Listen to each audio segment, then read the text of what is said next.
I'm doing mundane things, taking care of certain tasks, and I'm on a mission to find a blue can of Krylon.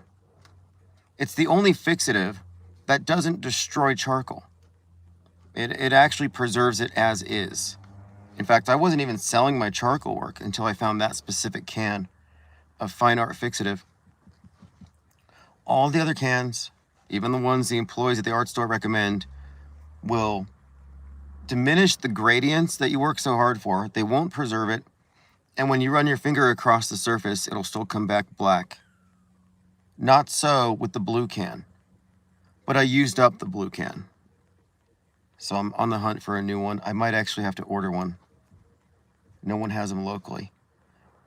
And honestly, it's a shame because I've looked for the solution to preserving charcoals for a long time before I stumbled across this. And 95% of the people have some very difficult, arduous manner by which they preserve their work that involves, layering things, lacquer. And it's still not perfect for a lack of knowledge about the blue can of Krylon. But I've been primarily focusing on charcoal for some time, so that's kind of what my thinking here is. But anyway, we were talking about PSYOP trading cards last night, so I was going back through Canva to check out my designs, and I'm ready to go up through number 48. So the first thing I'll be doing is catching up on back orders, and anything extra I have, I'm going to send to those people who are waiting so long. But once these cards go into circulation, it's going to essentially snowball. I'm going to be putting them into Amazon fulfillment. And I used to do that with my art cards. It's not a difficult process. I just need to package them in, like baseball cards or Pokemon cards. They come in those wrappers. Well, the company I get these cards from also do wrappers. I'll give it a UPC and send it to Amazon so people can order directly from their Amazon accounts. And then I just need to continue on the production. And I'm looking forward to doing the card for the various world stage villains like Erica Kirk, a Candace Owens card. And of course, these are satire, these are parody. It's just like the Illuminati playing cards, but the perspective here is from an off-world stage perspective. So it's a different variation, and they're not the same thing, but it should appeal to the same, demographic, because people who are interested in conspiratainment, and I admit it, I am conspiratained. This does not bore me. I think it's extremely entertaining now that the public has been given free license to believe in aliens and demons. In fact, I was kind of thinking about this. This is just purely hypothetical, but I've been talking about the relationship between the mask, the persona, and the paradigm. How the mask we have is conformed to fit the worldview. And how if the worldview is off, then what does it say about the mask? And I think this is an important question, but also I've been considering on a maybe more metaphysical sense. If you're raised in a purely atheistic system, materialistic, atheistic, no soul, then anything that goes outside of that narrow parameter is going to be likely ignored or atrophied or in some way marginalized, if not entirely institutionalized. But that doesn't mean it's not valid. But I'm suggesting here is that what happens when the acceptable worldview, the paradigm, expands to include increasingly paranormal ideas, aliens and demons being talked about in the same breath. So it just seems like through science fiction, they've introduced a new era of superstitions. But these science fiction, these sci-fi superstitions get a pass because anything science is assumed to be valid in some way. I mean, I heard Neil deGrasse Tyson say, not believing in aliens is like taking a bucket to an ocean and then looking in the bucket and not finding life and saying that the ocean therefore has no life. Suggesting we have too small a sample size, I guess, but ultimately it's an appeal to possibility. which isn't an argument in favor of the proposition. And the more I think about it, I am on team interdimensionals, incorporeal beings, more than I am on beings from afar. Like, I have significant questions about the nature of the universe as far as it's been presented. And it's not a shape question, but I'm seriously considering that this place is human-centric. But it's almost, I think, common knowledge now that any alien invasion is suspect. This has been the discussion of conspiracy theories since like William Cooper, and even before that, the notion that, Project Bluebeam, they're going to fake an invasion or fake God, and it's going to cause people to do whatever. Project Bluebeam isn't necessary. They don't need to project something in the sky. That might work if we were more primitive.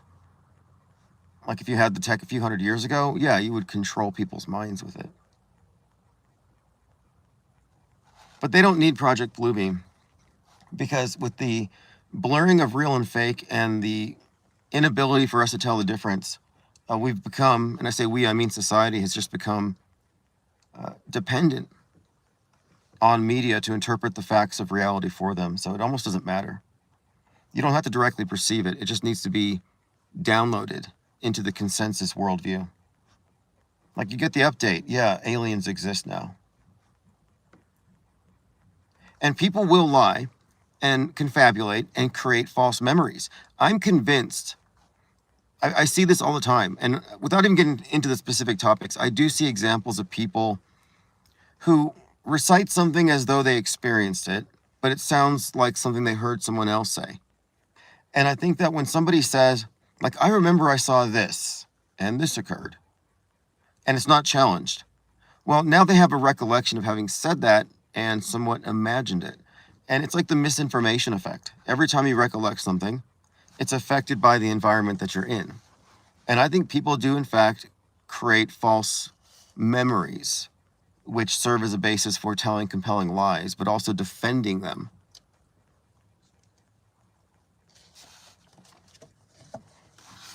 I mean, we experienced this whole thing with the Mandela effect, and I concluded that, if anything, that was a government psyop to see how easily they could plant false memories. And the trick on that one, and this is the magic trick to see through when it comes to Mandela effects, it's created by the person asking the question. These can be created. It's kind of nefarious if you think about it.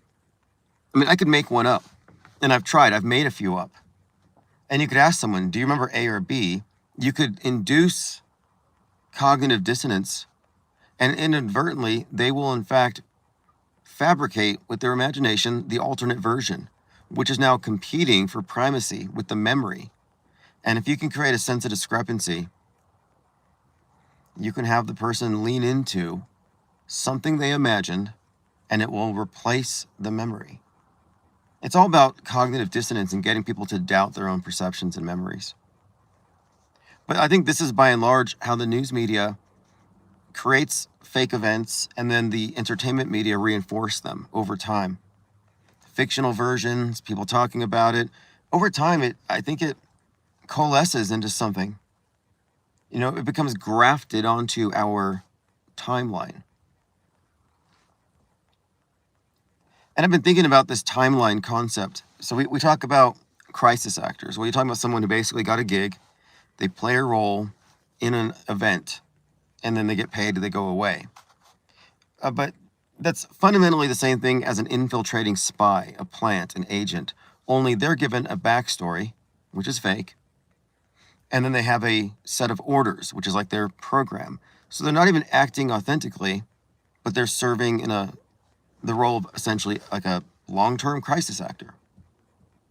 But the way that they graft onto reality, the fake backstory that you just accept, and then the orders they follow, just kind of shows you how reality bending occurs through media, through the manufactured history.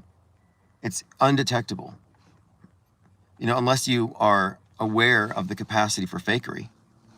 If you're not aware of the fact that historical events can be completely simulated and nobody can refute them, then you may not know that. That's the main power, if you ask me. this one world government, which is really what it is, fundamentally, its main power is the simulation of historical events, significant events. It's not just the special effects, it's the structure of disseminating information. They've supplanted religion and cults. I mean, this is mind control writ large. It's the biggest thing they've ever done, if you ask me. I don't know if it's ever been this unified. All the competing religious paradigms take a knee to NASA, NASAtology, and the flying obelisks, which is ironic because like a couple weeks ago they were burning obelisks in Iran. Well, it's like, you guys have a space program, you now worship that thing. It's still burning, but it's just symbolic. It's the resurrection of the earth god. So I'm just showing how the religions have all taken a knee. And even the atheists, they're like, oh, we're not religious, superstitious, yet they believe in science fiction angels or aliens. And they all accept, without any sort of pushback, the modern flood myths. And of course, they trust the priesthood and its injectable Eucharist. We know how that works. And that's another thing, too. With this metascript breakdown thing I'm doing, first I have the events, but then there are other elements to it as well that are worth getting into, like the pandemic versus the satanic panic, or the pandemic versus moral panics, and how these are targeting left and right, and how they managed to fuse the whole satanic panic thing with this new version of shooters that specifically antagonize the right. Whereas the leftists are antagonized by shooters who are full of misinformation. The right is scared of the ones who are more like satanic, anti-Christian, and then embodying Antifa ideology. They're basically, they've done this major flip with the character of the mass shooters. But I'm saying that these are calculated. And so this metascript breakdown includes the deconstruction of the manufactured enemies of the day and how they're reflected in the media, how they exist in a fictional universe. And they all seemingly have the same agent that writes their manifestos. What's up, Lean Dion, Flozik, thanks for joining. So anyway, we're talking about the relationship between Truman and the Truman Show, or the persona mask and the acceptable paradigm, and how this relationship seems to be, like I describe it as the government intentionally leaves you with a compromised mental immune system so you're susceptible to the propaganda. The whole maids thing. So it's not just that it's a false worldview, it's that there's a falseness to the version of the self that you have to somewhat mold yourself to. So we have to admit we live in a world that was pretty much down to atheistic in the most ways and science-based and rational. But now that's caving into something else. We have mass visual illiteracy. We live in a hyper-reality. We have a completely manufactured historic timeline we're living through, populated by fake people, by essentially reality TV constructs existing as influencers and politicians. So our entire collective worldview has been very much bent, compromised. And now they're admitting into this thing supernatural, superstitions, aliens, demons. So that has to have some ramifications for the individual mask. Like when they expand the paradigm, does it in some way loosen the old parameters? Does it in any way, like what I'm suggesting here is in the New Age concept, we're entering a new aeon where they're replacing the old structures and the old, what they call aeon, which is essentially the worldview, with a new one. And this is consistent. New Age, Aeon of Horus, Age of Fire, all these various ways of describing this transition. And the symbol of Aquarius is what was highlighted to me in this when I first heard about this, and it was suggesting that the New Age would be typified by a flood of information, that all the secrets would be let out, and it would represent some evolutionary leap in consciousness. You may have heard of this stuff.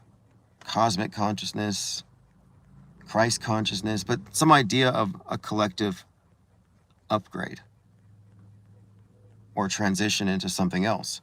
And it seems to me that the fetters are being loosened in some way, like they're letting Pandora's box, open up into the world. They're just opening this, and I mean, look at the way that AI has been sold to us. They didn't sell it to us as what it is, just the bare basic facts of how it works. No, it's been not just glamorized and hyped, but it's been imbued with this, science fiction-y consciousness. And there are people who are completely enamored with these things. They think they're interacting with a higher power. Well, that's the result, I think, of superstitious minds. And as conspirataining as the Jim Carrey thing was, that just indicates how the people who are supposed to be keeping reality in check. I mean, they're watching the news to call out fake news, but look what they're falling for. And it's not that they're being tricked, it's that they're going with what they want to believe. So we have a lot of escapism into what I consider to be tantamount to fantasy. The fusion of real and fake is complete. And now we're admitting superstitions. And I said we were going into a dark age. But I'm wondering, what are the long-term effects of this thing? What's going to be the consequence? Is there going to be a pushback? Or is it even possible? Because the idea of the movable type press, breaking a stranglehold of power represented by the monopolized access to information. Okay, we kind of had that situation with the internet, or so it seems. But at the same time, the way they've compromised our realities through visual lying and their already entrenched control over worldview via media, it seems like we've been put into a simulation from which there's no possible escape. At least not for the masses. It's that sophisticated. It's that incontestable. So, I pretty much accept it, like gravity. You just have the weather. It's just like, okay, these are the conditions.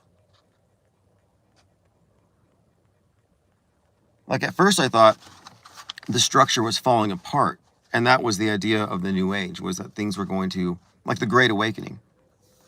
But it hasn't fallen apart. It's only consolidated. And it's only becoming increasingly centralized as the tech improves. I mean, we used to laugh at, oh, look, that's obviously not Snoop Dogg. He's got 6 fingers. Well, now you can't tell. And I'm not being an alarmist here. I'm just a realist. And I'm looking at this thing as it goes through these permutations. So this one world religion is just the newest iteration of what came before. Nobody's losing power. There's no Great Awakening. The bread and circuses are just getting better. The bread's getting better, but certainly the circuses. And so I can see why people gravitate towards the most conspirataining things. Didn't Elon Musk say that the most entertaining outcome is the most likely? One of his wise aphorisms. He's always saying these things that sound enigmatic, like he's giving away the game or he knows something. He's the one who started the rumor that AI was bringing about the demon. And now he says we can't go to Mars. We have to go to the moon. I'm curious to how his Earth politics will affect mankind becoming multi-planetary. Like, are we going to send Democrats to the moon, Republicans to Mars? Like, how are they going to divide this? Where are you going to build the walls? Or maybe you could have, like, the non-Americans, on the other side of the crater. But how are they going to enforce borders? So yeah, I have significant questions about the space thing. Anonymous says Elon Musk is a moron. I don't know. I don't know where the act ends and the real person begins. Have you ever seen the real Elon Musk? I don't believe I have. I mean, maybe when he's hanging out with his kids and acting like a normal dad, that could be him. But I really don't know. I mean, for all we know, that thing's an animatronic. I've questioned even the existence of Grimes. You know how you have Gollum in Lord of the Rings, and it's just some actor wearing a suit, and then it just projects into this character. Grimes could be an alter ego of Elon Musk. Like, I don't know where the real and fake on that person are specifically delineated. It's kind of tricky.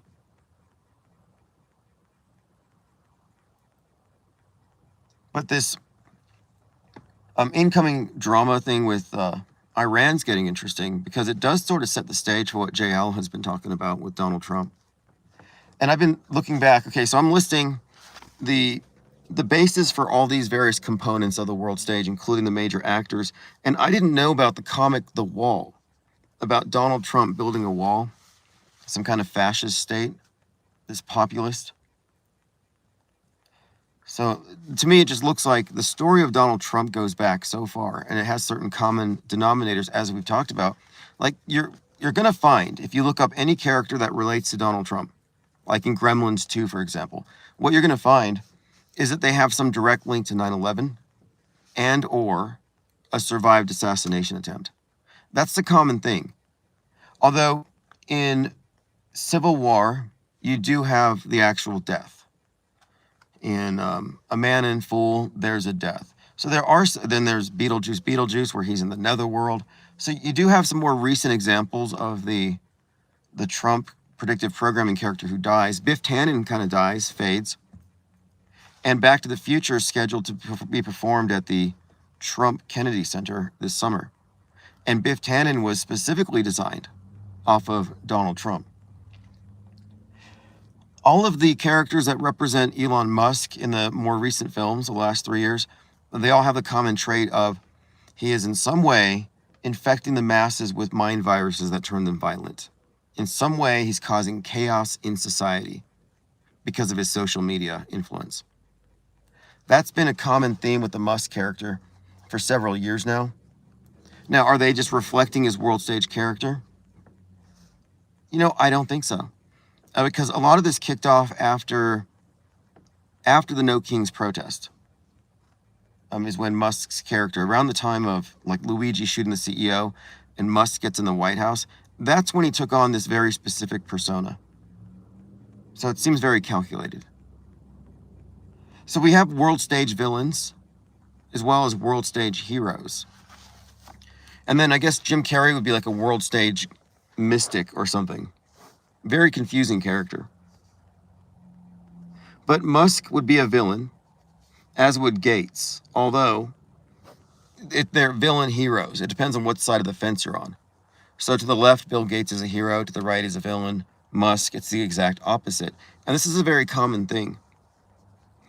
Erica Kirk is a widow and a leader, and a strong leader to mainstream Republicans, but to the woke right, she's a villain and a conspirator, Jezebel witch who betrayed her husband.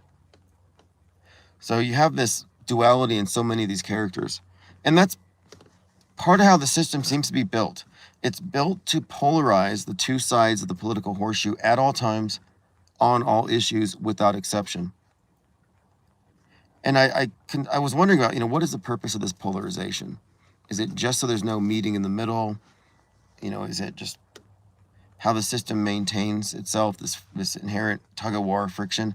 And now I realize it's actually largely based on triangulation. Because one side isn't treated the same by the media as the other side, by the establishment, by its mouthpieces. One side is automatically branded conspiracy theorists. So what that does is it gives leverage to the side that's favorable to Big Brother to criticize the other side, gives them power. And this is the structure. So it's triangulation. One side is the scapegoat. One side is the golden child. This dynamic, this triangulation dynamic is, it's very common in certain toxic structures in business and in family.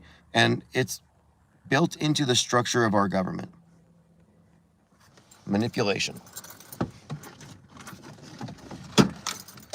And I've been revisiting Edward Bernays, but more importantly, I think, is the work of Walter Lippmann, who somewhat preceded him. So Edward Bernays was kind of an apologist for this kind of mass mind control power through propaganda. Walter Lippmann was more of an alarmist, exposing the system as taking away our collective will to do anything, or power to do anything. That it's a compromise to us even being involved. Like, we're entertained with mind war, and the problems of governments and control are all just outsourced to the specialists behind the scenes. But that was 100 years ago. He wrote this book called The Phantom Public, and then a few others. I think Public Opinion. But he arrived at this idea that we live in a sublimated civil war, but it's all in our heads. And this is right in line with Aquino's work on mind war and what we talk about here. It's the Orwellian war is peace. So the inner war, the mind war, psi war, whatever you want to call it, which is inherent in the world stage script. So, you know, when I say they manufacture history, they create simulated events. Well, what are these events? These are the events, these significant historic events that they fabricate. These are the ones that maintain this tension, this dynamic. These are the things we fight over. That's why every Super Bowl is a culture war. That's why everything is always interpreted along the lines of left-right. The reason why we have this constant polarity is that we're constantly caused to react over something. The things that we're reacting over are the psyops. And the psyops are politically bifurcated in how they can be interpreted on all of them. But specifically, the simulated events are what keep us engaged. The bread and circuses is a big part of government itself. So you look at someone like Musk. We don't know if he's a moron. He could just be a good actor. He's acting in staged historic events. Same with Trump. Same with Kirk's, Erica and Charlie. Candace Owens. These are all actors. And what they're doing, these influencers, these actors, is they're participating in the fake history. I mean, they make it real. I'm watching Candace Owens with 122,000 people live talking about how Erica killed Charlie Kirk for Israel. And I'm just like, 122,000 people are hooked on that story. They all accept that he's dead. They just disagree on who did it. And this is classic. Every major conspiracy theory that we look at has a version that's just accepted at face value. And then you have two interpretations, A or B. And she represents B, the alternate interpretation. And it's not going away. Like, she's not rogue. She's not going against the grain. She's not somebody that's a threat to the establishment in any way. She's playing a role specifically to foment the government-controlled conspiracy culture, what I call Trutherville. Trutherville is where alternative thinkers go to seek explanations for what they cannot reconcile with the mainstream story. And what they're given is an alternate version that vindicates them, validates them. Hey, you were right. You're right to ask questions because this is questionable. But then they're fed a mix of truth and lies. But whatever they're fed, it never takes away from the mainstream. It just adds on to it. So I refer to it as a subset of the mainstream. What we do is we subtract from the initial story that the other two are reacting against. Which, when you examine these stories, you find, well, look, there's not a lot of substance or support for the essential claims. So we have to go with the skeptic's view. So we are the skeptical ones. There is no skepticism on the world stage. As in, there's no skepticism on the left or the right media ecosystems. It's one directional. But neither are skeptical of the world stage itself. And that's the big trick here, is that they hide the construct. It's an invisible cage. And most people wouldn't have any reason to ever look into it or care. And the entertainment value of conspiracy theories kind of have taken up all of the mental space. Anybody who was looking at news media critically got caught up in the WWE style world of psyop entertainment, of Alex Jones and Candace Owens and Nick Fuentes. They get caught up in these personalities and culture war things so that they're nullified. There's not some kind of attempt in any way to expose the real conspiracy about how events are manufactured with regularity to maintain, like superstition maintains the cohesion of the Roman state. I think that was said by Polybius in that article I was reading about, how the fear of gods and superstition are used because the public is so lawless and fickle. It needs these devices to keep it in line.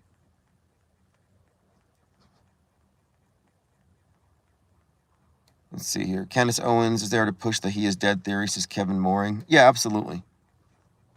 No, I think she's artificially propped up, and I find her storylines to be very soap opera. Like, they're not super entertaining, but if you like this cat fight between Erica and Candace secretly loved Charlie, but then he was seduced by the witch. Like, there are subtexts here that are just very much, I think, appealing to, they're aiming at the women who are following RFK.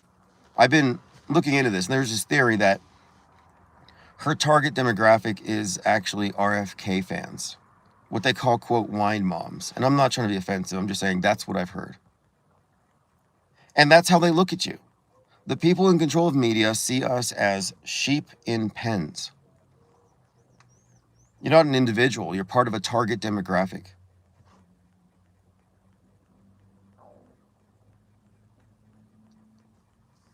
Kevin Mooring says, did you hear Biden is playing Jim Carrey these days? Look, I've got my Jim Carrey fatigue is worse than my Epstein fatigue. I've heard it all, and I've read the latest article from the perspective of a cosmetic surgeon. You could sync some threads together. A couple of people have come up with the idea that this is part of an elaborate long-term character rollout of a individual achieving enlightenment. Like, I've seen this. There's a couple of channels. One suggested that he became an androgen. So where do you categorize that? I would categorize speculation that you can't verify in a different area. And there's nothing wrong with speculating, because we're talking about characters here, character development. What is the overlying message? And the whole Truman Show is one of the most profound representations of Gnosticism in cinema, so you can't just say it's a nothing. And then there are consistencies between his character in different roles and how he presents himself in interviews in the world. So is he representing some kind of archetype of a man going through the fool's journey, some alchemical thing of inner transformation? But again, he's the one who started this. He's the one who attached this to his persona. And I think some people conflated it with the idea that he was speaking truth to power and they had to replace him. I don't think there's anything to that necessarily.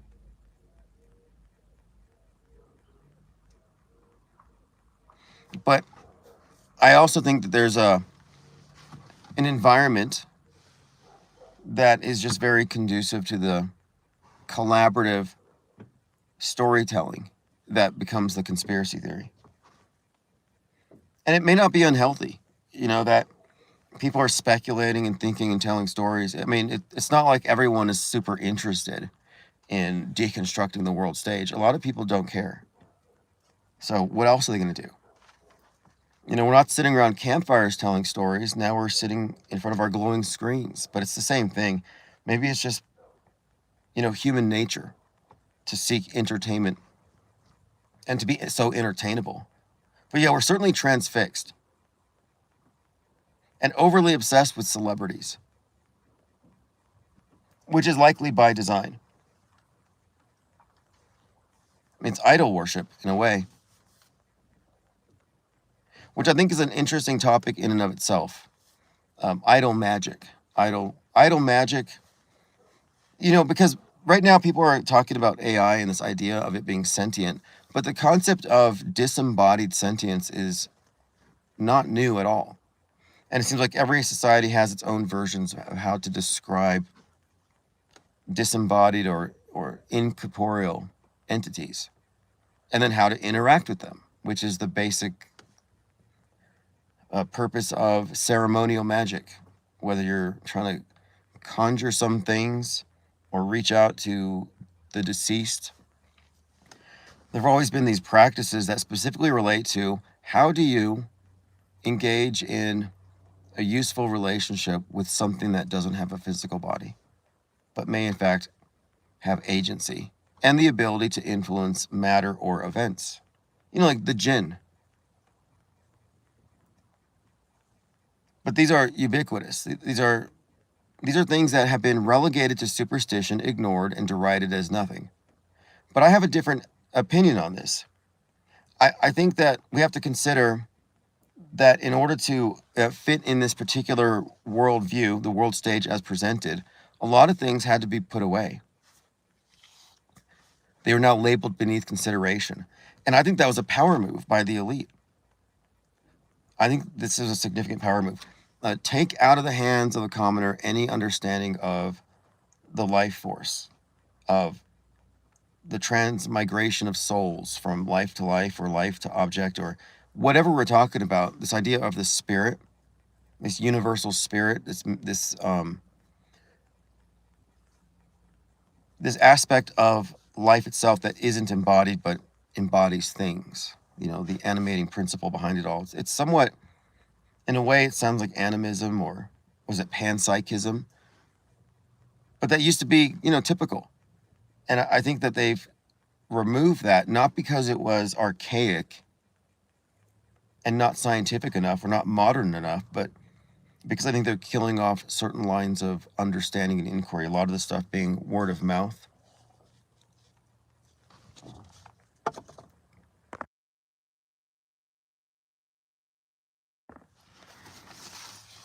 But I mean, I arrive at this because I look at the flow of such information and how it's been more or less preserved through what you call the mystery schools.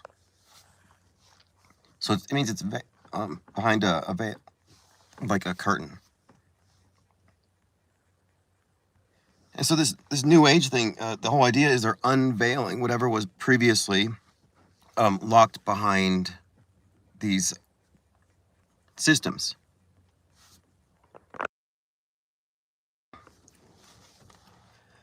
So you once needed a security clearance to even get into the very basic stuff. The lower stuff, which is admittedly, if you listen to Albert Pike, rife with misinformation to mislead the noobs.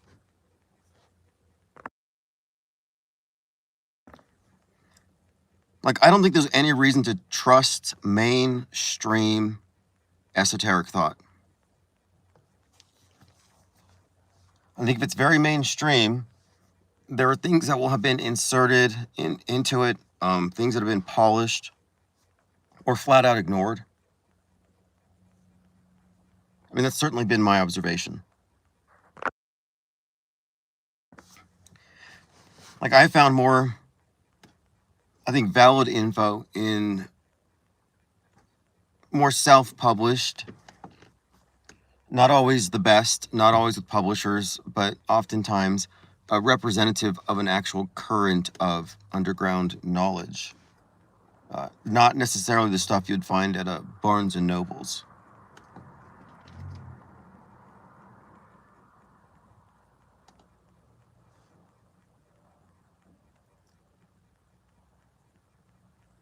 But another thing I was thinking too is that even to get into any of these other systems of, you know, like for example, if you were to live as though these things existed, demons, angels, aliens, what you're doing is you're accepting a belief that is, you're admitting the possibility. You're not closing it off. And so you're, in a sense, you're entertaining hypotheticals selectively. Like, you're selectively entertaining this particular hypothetical. And that's kind of interesting if you look at it in the context of chaos magic, which talks about belief as a tool. That if you can make yourself believe something, you can work with this system, but you can't if you can't break the rigidity of your present belief systems. They call it the psychic censor. And the psychic censor is that which prevents people from using their innate co-creative capacities, magic, in other words, that there's some kind of a barrier in place. And the purpose of ritual, etc., is to dissolve that barrier temporarily before it patches back up. But the ability to entertain hypotheticals, like daydreaming, for example, is kind of intrinsic in all of this. And so what I'm just pointing out here is it seems like the collective psychic censor, which you could you could kind of correlate it with the Overton window, which they opened wider to admit aliens. Are they intentionally dislodging the consensus psychic censor?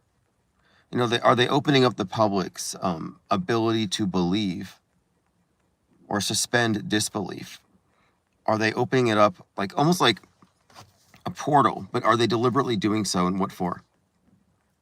And I think what they're doing possibly is they're opening things up to make us more subjective to some big incoming event. You know, I think they want people to be sort of a little too open-minded and suggestible at the moment they insert the next big thing. So we're suspending disbelief collectively. It's like we've been hypnotized. So we can accept the suggestion without question. And the promulgation of superstitions, I don't think it's a coincidence. It's being heavily, and this is, you know, X is a good indication of what's going out into the program, because there's always predictive programming. And so we're getting a lot of predictive programming for some kind of event that may have elements of the supernatural. And by supernatural, it doesn't have to mean demonic, but interdimensional. Whatever they're going to do, it'll provide fodder to get all those people talking, that's for sure. Lean Dion, Spielberg disclosure. Yeah, exactly. We've got this disclosure thing coming out at the exact same time that Spielberg's got this movie coming out. And you got that Congresswoman Luna talking about interdimensional aliens.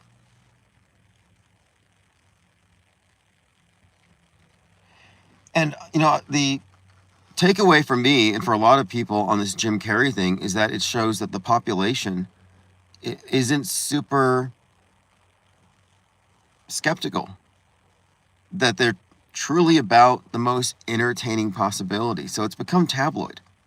So we already live in a very tabloid world, and they're steering things in that direction, and it's got to be for a reason. Like I don't see any. Like, okay, like if you followed the whole flat Earth topic, and you had people challenging the model of the world, it seemed like every other week there'd be some hyped up story from some scientist trying to correct the record, like science is doing damage control, like worldview maintenance. But I don't see that now. I don't see any pushback against even the mask thing. No article says, well, here's how they arrived at it. No, it just gets into a defensive posture and amplifies it. I don't see any like critical pushback against what I think is a philosophical crisis. Basically, the sheer credulity of the public isn't being addressed. And I think it's a problem, because the limiting factor as to what they can introduce onto the world stage is the public's credulity, what it will believe. And is there anything they won't believe? That's the part that's alarming. Because, see, I'm not a believer. I definitely consider myself here, in many respects, a media gnostic, because I only know what I can know. And that which I don't believe, I have reasons for not believing it. I don't take a leap of faith and just go with something, because that's how they drag you into their false paradigm. That's their trick. They want to hook you onto a story. And you can't just take one red pill. These are belief clusters. If you get into one conspiracy theory or one position, anti this, anti that, you are, or even whatever issue you're behind, just taking one of these positions puts you into their shared fictional universe. I mean, you have a choice. You can live in hyper reality, or you can step out of it. But you can't step out of it if you can't identify it. It's that subtle. The lie world order is very subtle. The cage is invisible, but once you can understand its components, you're pretty much inoculated against it. I haven't reacted inappropriately towards a psyop in a long time. I haven't been fooled. And it's all about the hoax indicators in context.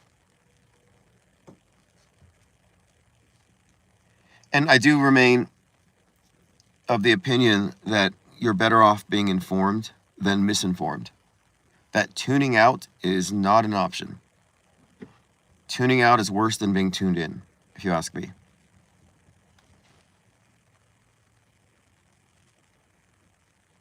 Copacetic says, zombies aren't fantasy, zombies are a metaphor for the masses which they control. Yeah, I think we were specifically hit with zombie propaganda for a long time also to prepare us for the idea of the quarantine. To fear the masses. And also to fear the infected. And to be willing to sacrifice the world to save your own. To the quarantine aspect of it and the virus aspect of it was a lot of fear-based propaganda. But I agree. The masses have been zombified. The word zombie is interesting. You get into its roots and the idea of, I think it's actually the name of like some kind of a serpent god. I don't know its origin. But there's this idea. What was that book? Serpent and the Rainbow? And it was about these initiatory rites, kind of quasi-Masonic, but in which the initiate was, put in a coffin and pulled from a grave. But that I've read accounts of these supposed coffin-based initiations in which people are symbolically killed and resurrected.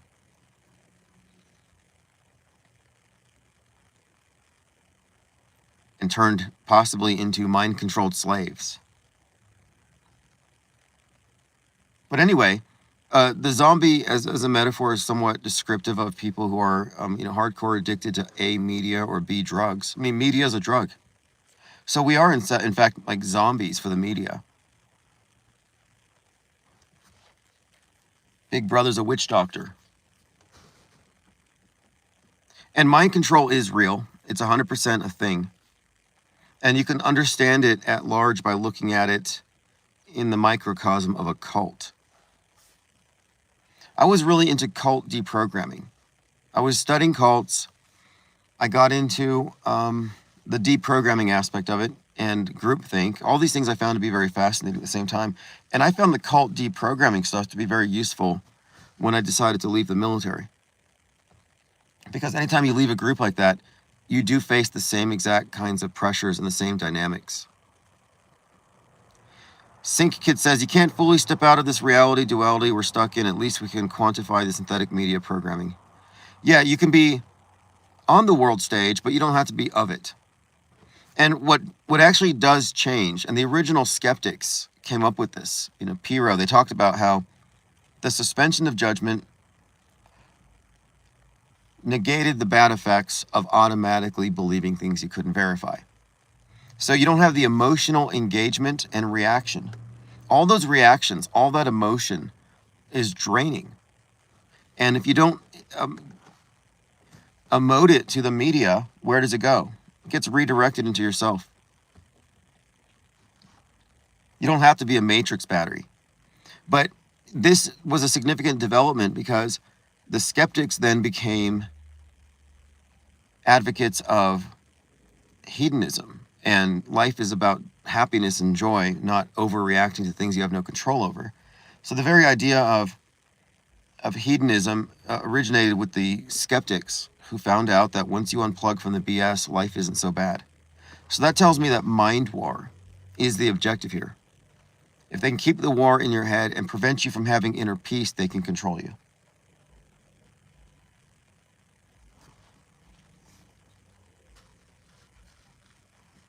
Fight or flight. triggers about scarcity, all sorts of narratives that create victim consciousness. Like, this is an inescapable barrage of agendas that are all designed to keep you locked in the here and now and unaware of the things that you're reacting to are purely theatrical.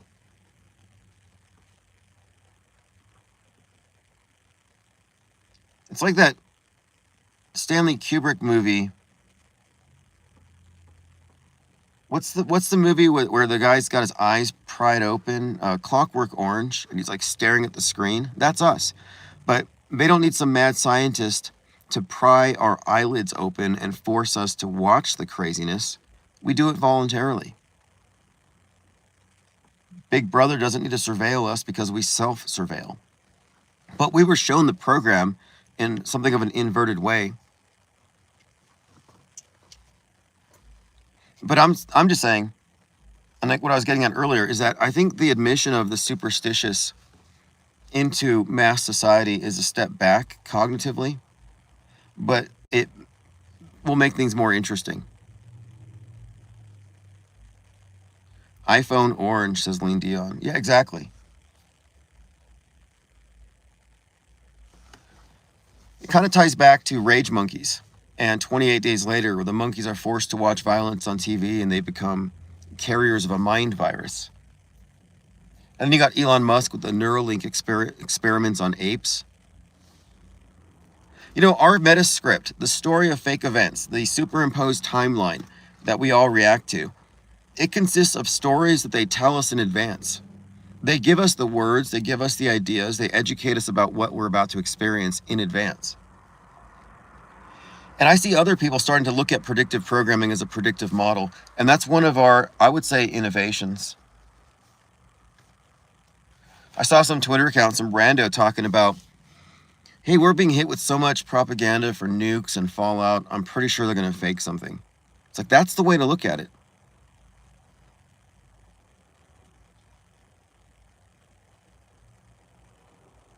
Erica Creech says, exactly, Sync. We have to talk about something. Gas prices went up this week. Food prices doubled.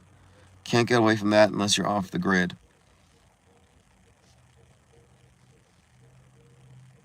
You know, I'm still an optimist despite everything. I'm actually on a job hunt, so I kind of have to be. But everywhere I go, I'm like, these jobs are so simple compared to what I'm used to doing. And the pay is so much better. Because I try to keep it self-employed, but with that, you lose weekends and you're always working. There's no separation between working and not working. Whatever you're doing, that just goes with the territory. So getting a normie job is actually kind of it's giving me a break from myself. Like, I've got a tyrant for a boss. And working for someone else or another company, it's actually a relief. It's like, okay, this is a nice respite from the usual pace. And it pays better. Like, I'm a terrible boss of myself. Like, I'm a slave driver. By the way, I've been going through my various whiteboards. And by whiteboards, I'm referring to distillations of advanced auto-hoaxing concepts with the aid of a whiteboard. Not just because whiteboards make you look authoritative. That's not what it is.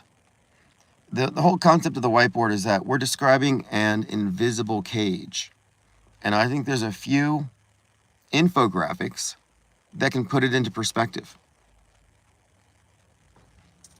And once you can understand it from the perspective of points of view and the built-in conflicts and the mutually exclusive categories, then you can understand, okay, there's duopoly and there's off-world stage. This is the distinction. This one is clearly superior. Because people who can't see it obviously can't react to it, but as people begin to see this, they're going to gravitate towards the most reasonable and rational solution. It's like, I can list off a number of incentives for taking this path, the subtractive route. One, you're unplugging your emotions from government psyop theater Two, you're moving out of subjectivity and reactivity into objectivity, which means you're not going to be hooked onto any political agenda, which is what these things are for.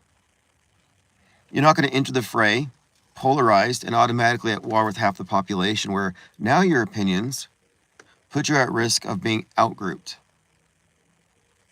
So there's a lot of reasons to back out, but most of all, I think, is that the loosh that wasn't harvested because you're no longer a loosh cow can be redirected into your own life. And what does that mean? Well, it depends on what your purpose is, but I think you're better off investing all of that energy, intent, and focus on your own life rather than crisis actors and manufactured events. And even if it's infotaining or entertainment, it still polarizes you. You're still immersing yourself in the political horseshoe, and now you're targeted. You're a target demographic for whatever they're trying to mold you for. So I think this is a good opt-out, conscientious objection.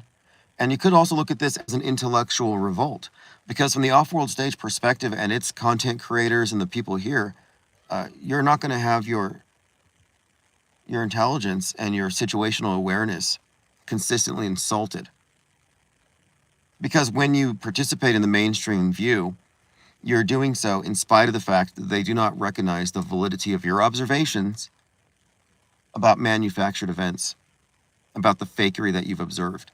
They don't even acknowledge that. It's actually Kafkaesque, and it's a form of gaslighting.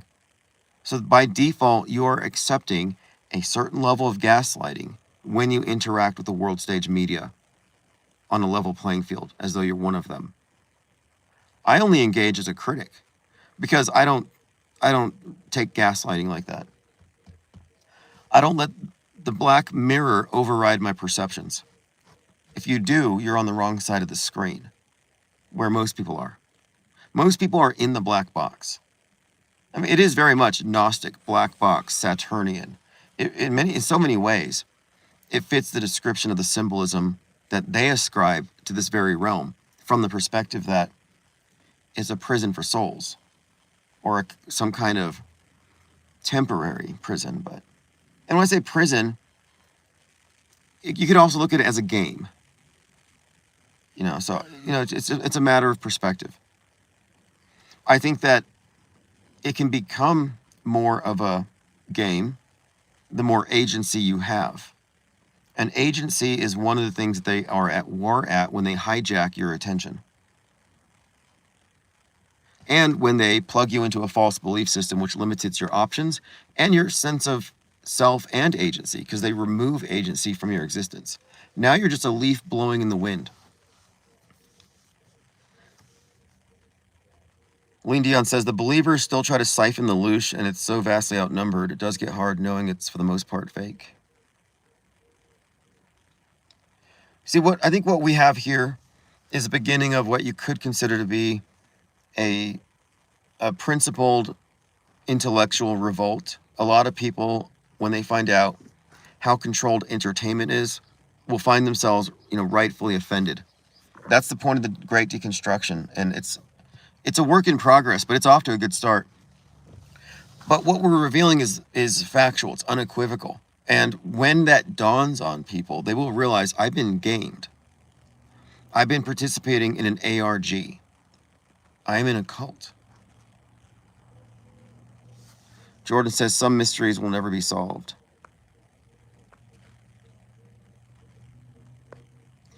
Okay, the mysteries won't be solved by themselves. It does require, I think, human intel and many perspectives. And I think it's notable here, too, that our perspective on media was not possible 10 years ago. It could not have been possible. 100%, it would have been impossible before Sandy Hook. Because the knowledge of media fakery, the understanding that it is a thing, had been kept out of the public purview forever. It leaked. And then they try to bottle it back up as some kind of limited hangout operation, but we didn't let that go. You know, they give you peeks behind the curtain in order to see who's paying attention and to control the information, these limited hangout ops. But within every limited hangout op, you do get some insights. And we took the insight of simulated events and eventually started to correlate them with the entertainment, despite the fact that everybody in Truth or Bill's like, that's just a coincidence, stop paying attention. Which is weird to me and a red flag. I'm like, the culture here, it's just some innate thing here where if you notice these coincidences, you have to say it's the result of a simulation or it's just a coincidence. You're not allowed to entertain any other option. And I thought, why is that? It's because they're hiding the fact that man's behind it, and you can identify people who are 1 degree or directly associated with psychological operations waged on the public. I don't think that's a proposition they want out there. The idea that, yeah, you can list 50 directors and 100 actors who all directly must know, zero plausible deniability, about psychological operations waged on the public through media. That's not something they want out there. It's easier to say, oh, it's the Illuminati. It's easier to say the secret societies, the Masons did it. But when you start saying, well, actually, no, this director would have been connected with the government agencies involved in these operations. When you start naming names and deconstructing their script, I think we've gone further than conspiracy theorists are supposed to go.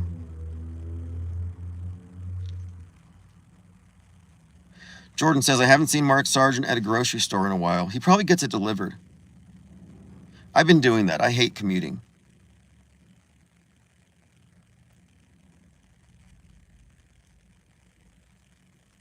Although I spend more time stationary than driving in the vehicle.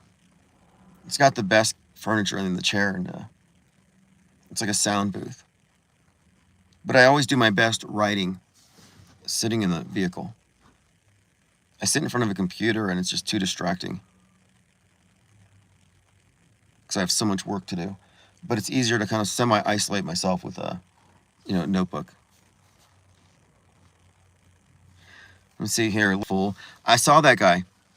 He said in Los Angeles there are actors who are hired to populate the malls to make it seem like it's popular and to get people to go. And that's what we call shilling.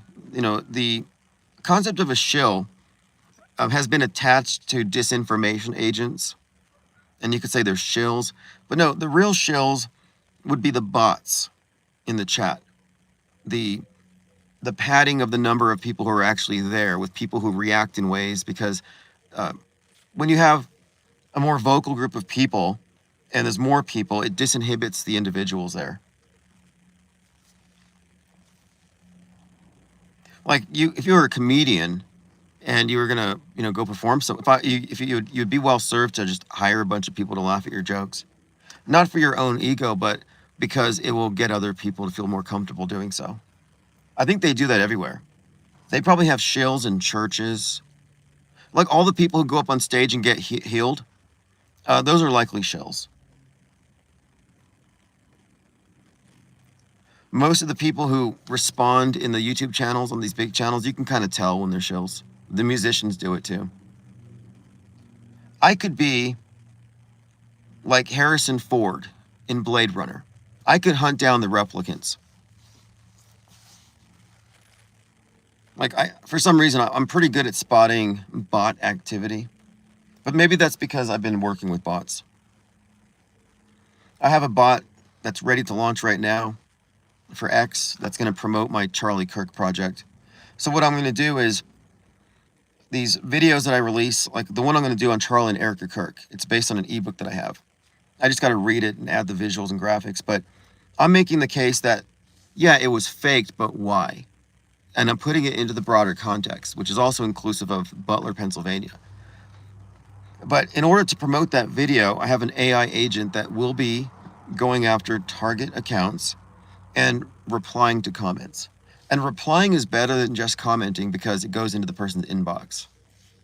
It's all about engaging. But target ads are one option, and targeted AI bots, I think, are far more effective. And I think we'll have a higher turnover rate Like anybody in a thread started by Candace Owens on X who uses the word squib could be reached. That's the level of precision in target marketing. Might be 500, it might be 1,000, but these are all people who went there. And those are the people who I think will be most receptive because I'm offering an explanation for it. I've seen the explanations they've given. Like after Butler, some Q people said, oh, he had to fake it because the deep state was going to do it for real. And if that makes sense to you, I guess good for you. I don't get it. And they said, oh, Charlie had to fake it because he heard Israel was going to kill him. So he had to fake his death in order to hide. So it's like this elaborate witness protection scheme. That's the best they can come up with. And that's the only thing that makes sense to them given their perspective. So what we represent here is a shift in perspective that is inclusive of what we term media fakery. I had some truthers screeching at me that I overemphasized the fake. I'm like, no, the fact that you're screeching means that you're overreacting and you're overemphasizing the alleged real with no evidence. Deprogram Truth said you should really consider the TED Talk opportunity you discussed a couple weeks ago. Yeah, a couple weeks ago, I was receiving multiple ads based on my thinking, and I was thinking about I need to deliver a concise breakdown of all of this in 20 minutes, something for the noob. And every time I record, I hit 90 minutes at best. But as I was thinking about this, an ad came up in the video I was listening to for a TED Talk speech, where the guy's like, you don't even need to know how to give a speech. It's just a built-in audience. I can show you how to deliver it in 10 minutes. And I thought, yeah, this is interesting.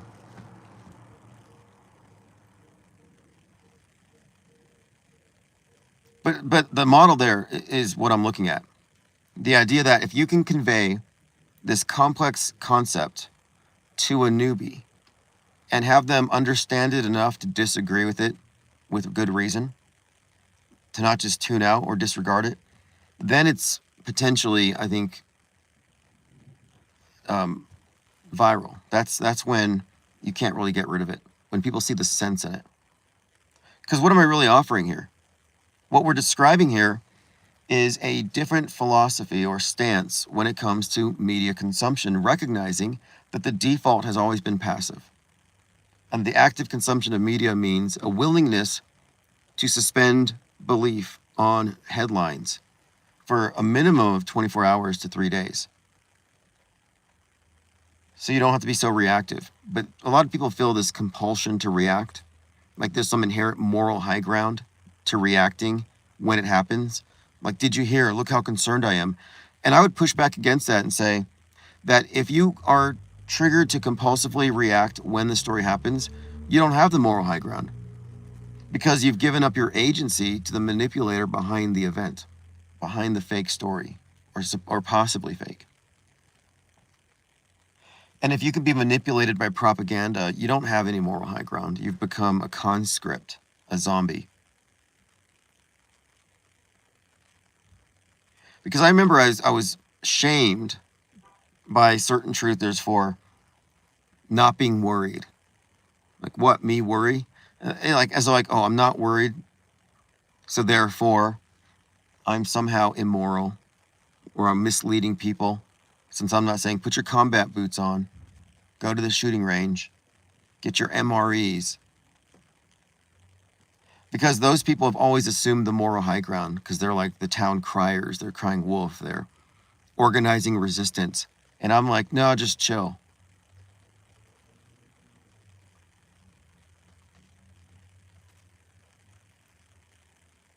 But I mean, look at the results.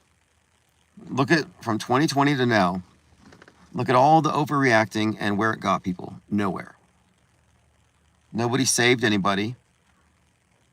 They just paid a bunch of alt media influencers to hype them up every day with a bunch of scary hypothetical notions. In other words, they're paying to exist in the red pill nightmare. And worst of all, it's not just the money, the MREs, and the super male vitality. It's not the products, it's the time. It's the emotional investment. And it's the tribalism. It's the ganging up with a bunch of brainwashees.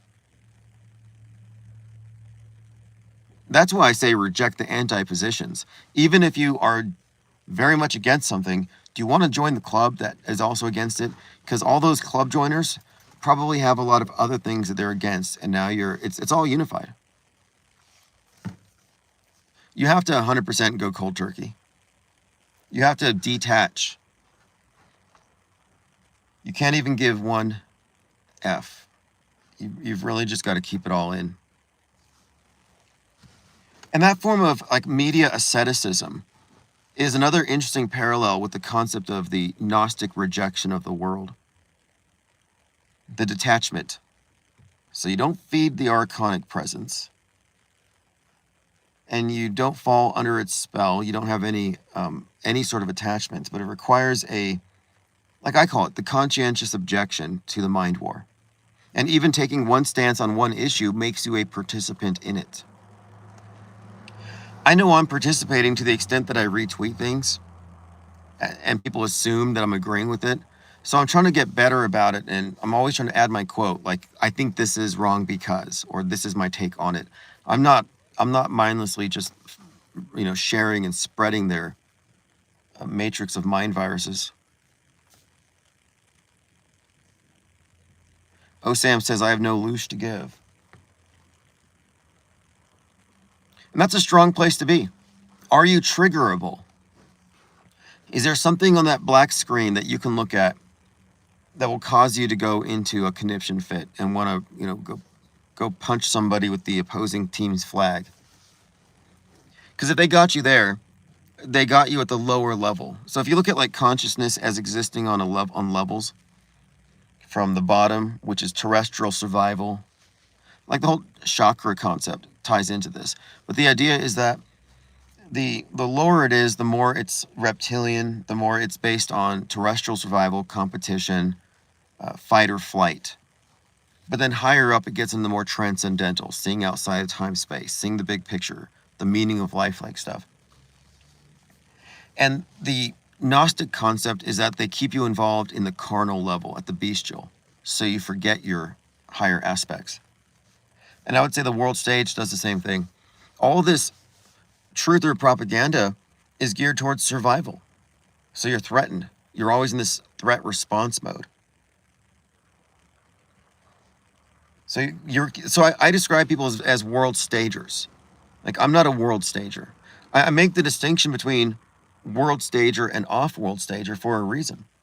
Because when people see the distinction, they will not want to be world stagers, loosh cows, reactive propaganda puppets. They will recognize, well, no, I want to exercise free will, agency, and I want to detach from the elevated stress levels and go off stage.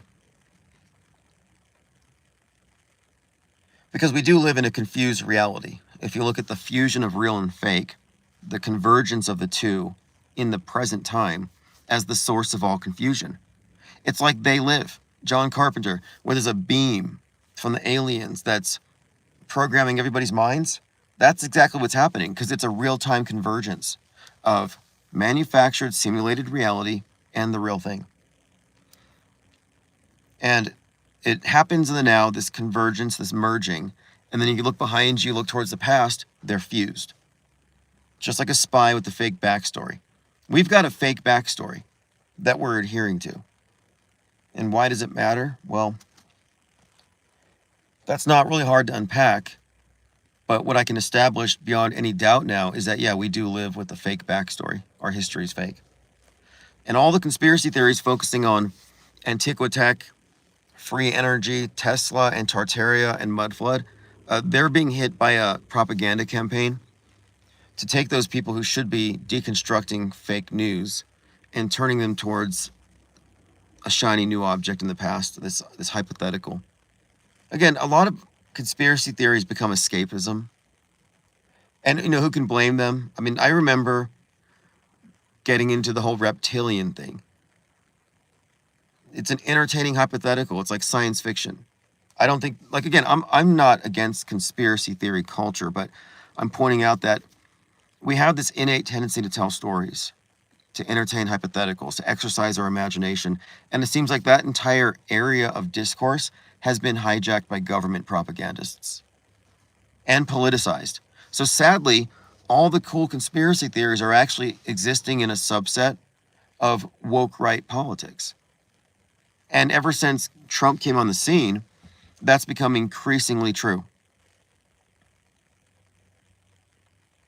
Mazel says the YouTube algorithm has been or keeps showing me Tartaria videos, AI pictures. It's disturbing how many people think the pictures are real. Yeah, these are the same people who say you can't trust any pictures from NASA. And then you show them a bunch of AI pictures of a cathedral with like free energy nodes and some kind of, primitive iPhone. And they'll be like, wow, that's real. That's the kind of selective skepticism that I say isn't true skepticism. I don't trust NASA, but I trust anonymous YouTube mudflood guy. Well, they're both coming from the same source, I think. See, I think NASA has always been world view warfare, setting the stage. It's not about taking you to some distant Disneyland paradise, some utopia in space. It's about controlling the inner space, the space between your ears. And they have succeeded. The miracle of Apollo 11 put all mankind, was it one great leap for all mankind? We all leapt into a collective dream. Because that is such a significant event, a paradigm-shifting event, that to accept it is to enter into this worldview.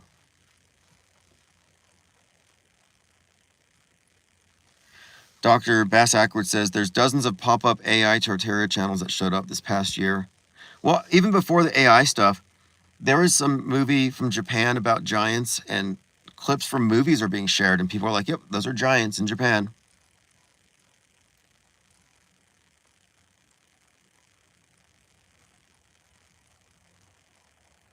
Oh, Sam says, wasn't that symbolized when placing the flagpole on the moon, colonizing our minds? Yeah, I would say so. I think even James Shelby Downard.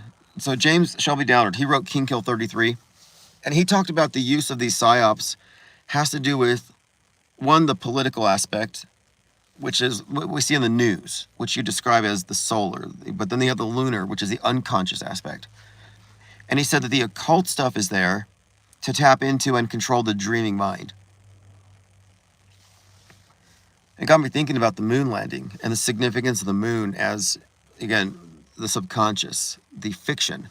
So if you look at like 2001 Space Odyssey, the sun and the moon conjoin, there's this eclipse above the monolith.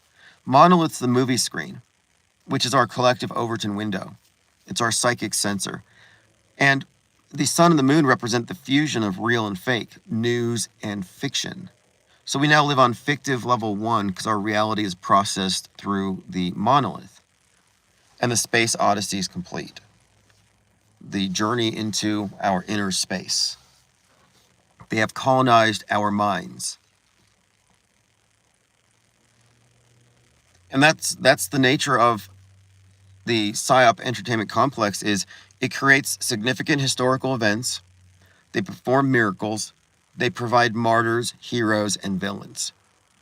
And so what the Great Deconstruction Project entails is going after every single one of these aspects of the world stage and the collective worldview it gives us, and then deconstructing it and showing how we're looking at this vast script that has been played out for many decades. I mean, I'm going 1963 to 2026, but it's a continuous script. These aren't isolated, anomalous events performed by competing factions for temporary advantage. No, this is a long-term script. That's why I had to coin the term, for context, meta-script. Because how else can we describe it? That we're living through a manufactured history. We have fictions merged with reality that inform our consensus concept of the world and what we react to.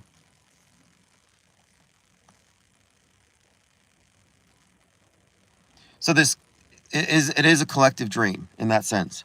So you got the dream world and the real world. They fuse the two.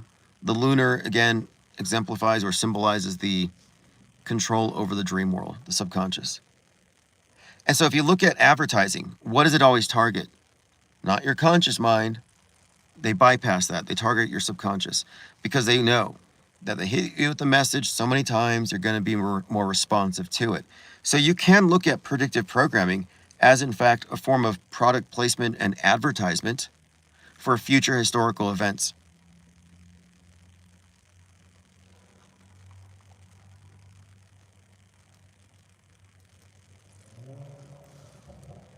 They habituate you to the concepts, the characters, the ideas. Earlier, we talked about Biff Tannen and The Wall and Trackdown, where we were presented with Trump, the character, long before the person stepped onto the world stage to play that role.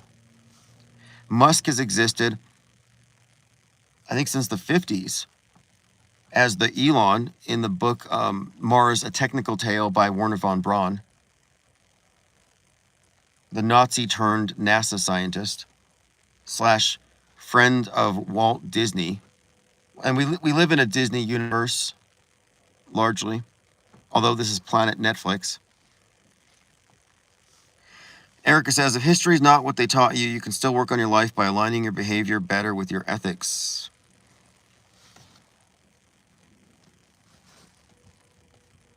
Interesting. Yeah, I think there's something to that because we've been turned into liars by default. One of the manuscripts that I have that I might try to complete this year has to do with this lie world order concept and how our reality has been distorted with lies that we internalize and spread ourselves, and how the world stage makes liars of all of us. You know, the whole tell lie vision is not a cliche. It's actually true. The visual lies get a pass, and they're hit with more rapidity than the lies that you can read and possibly take note of. And visual lies are far more effective now. And Big Brother is a liar. The media is a liar, basically. Media is a liar all the time, even when it's telling the truth, because it rests upon an edifice. So is it possible to not be a liar and coexist? It's a good question. I kind of don't think so. I mean, you can play dumb. And what are their options? You either play uninformed or you take a side. Like, I think playing dumb might be the safest route. It's like in Zombieland. Just pretend to be a zombie, like in that movie. I think it's called Zombieland, where they're trying to escape, so they all pretend like they're zombies and they blend in. Like, that's kind of, you have to do the zombie walk. Ellie or the hardware shop, whoever takes me first. I might even go to a pizza place. I don't care at this point. Even when I go to school, I don't go against the grain because I know I'm outnumbered. Kevin Mooring says, NPCs have it made, bruh. You know, you're right about that. Yeah, because when you know, then the cognitive dissonance hits harder. Now you actually feel it.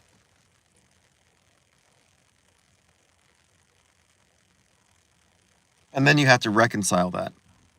But I learned that the best, as far as from my take on this, is that everyone's going to respond to the world stage according to their point of view. And if you can discern their point of view, you can go there. And I'm not saying agree with them, but you can proactively communicate, understanding where they're coming from, and perhaps learn more about that perspective. But you can't expect anything out of them other than that which goes through that filter. So you know very well how to trigger each side.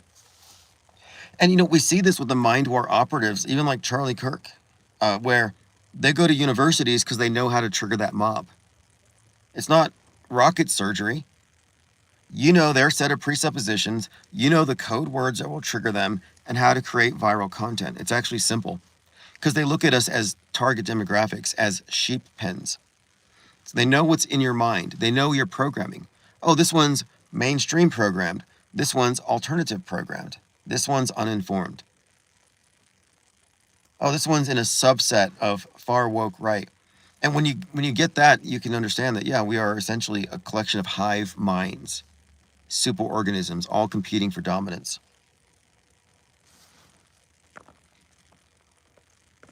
And you can kick highs if you want. I mean, I'm not one to speak. I've done it. Just to make a point. I went to an Earth Day event. There were 3,000 people there. And it had a sign that said, save the Earth or some crap. And I had a megaphone behind it. And I hired a guy. I didn't even meet him. I just said, hey, set up your tripod. I want you to record this. Just get in the middle of the event. And some lady was at the podium talking about how volcanoes are causing global warming. And I flipped my sign and it said, Earth is flat. And I started to lecture the mob about how they're brainwashing their children with climate change. That's all a hoax, and that for all they know, the Earth could be flat. And I was mobbed. I mean, we say mob, it's also a verb, like they got activated. It was just a bunch of angry, distorted faces, a lot of FUs and middle fingers. I was like carried on a sea of middle fingers and angry faces. I don't even remember walking out. I was like moshed out of there. That's how triggered they are. I didn't even have like 10 seconds and the entire mob was incited.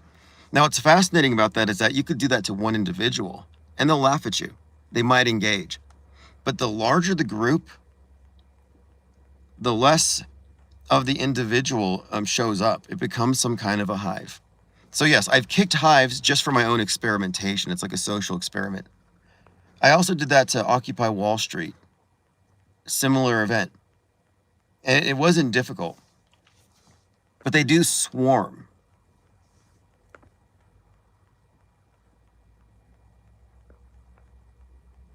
Okay, let's see here. Kevin Morey says Snake Eyes went mainstream. Yeah, but you know what didn't go mainstream is the correct interpretation of that information. What does it mean that Snake Eyes predicted elements of this event? Well, I have answers. None of the people hyping up that movie in isolation have the answers. You cannot explain it in its entirety without including Heads of State and Tempest. Specifically Tempest. Job says, it seems like another objective of the media, specifically Hollywood, is to redefine the way the public conceptualizes things like mind control and witchcraft. Good observation. Yeah, exactly. It's all perception management and how we interpret these things. And right now, they've opened the floodgates for supernaturalism and the paranormal. And it seems like they're opening the Overton window for a reason. It's like the scene at the end of the old Ghostbusters movie where the gate is being opened on the roof and whatever people imagine starts manifesting. Like they're opening a portal right now.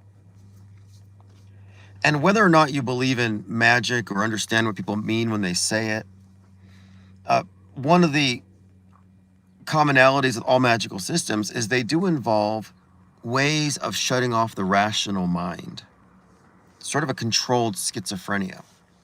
So why are they shutting off the consensus rationality and replacing it with superstition and supernaturalism? And I've always noted this. It's like maybe one of the reasons why religion is so big is it keeps that door open so they can just maintain a controllable level of irrationality, but they can, crank it up whenever they want to. Job says, I think this is a big part of what allows mind control operations to be carried out in plain sight while also going completely unnoticed by most people. Yeah, I mean, yesterday someone asked, why do we have these movies like The Matrix, Dark City, or The Truman Show, which provide these deep esoteric concepts? Are these hints, and why? And I don't know why exactly. Why are they giving us these hints? Or are they? It could just be that their system is designed in such a way that the uninitiated aren't going to get it. So they just assume it's going over people's heads. And those who notice, the conspiracy theorists, can be defamed and confused in any number of ways. Oh, Sam says, we are all extras on the world stage. Exactly. Just workers, as they say in wrestling. Yeah, most of us are extras. And then some people have spoken, they have words, they have speaking roles. And then you have lead characters for different psyops, like the QAnon shaman, or any of these agents who can be activated at any time to participate. I mean, one of the J6ers, I think his name is Jake Lang, he got involved in the Austin Metcalf killing event. He's involved in the anti-ICE stuff. Once a PSYOP actor, always a PSYOP actor. If someone is a part of a psychological operation, it means they've got security clearance. It means they're part of the show.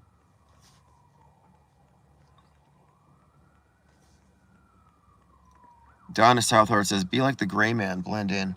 You know, it's funny you say that, because I'm reading this book right now called Backblast about this character who I find very relatable.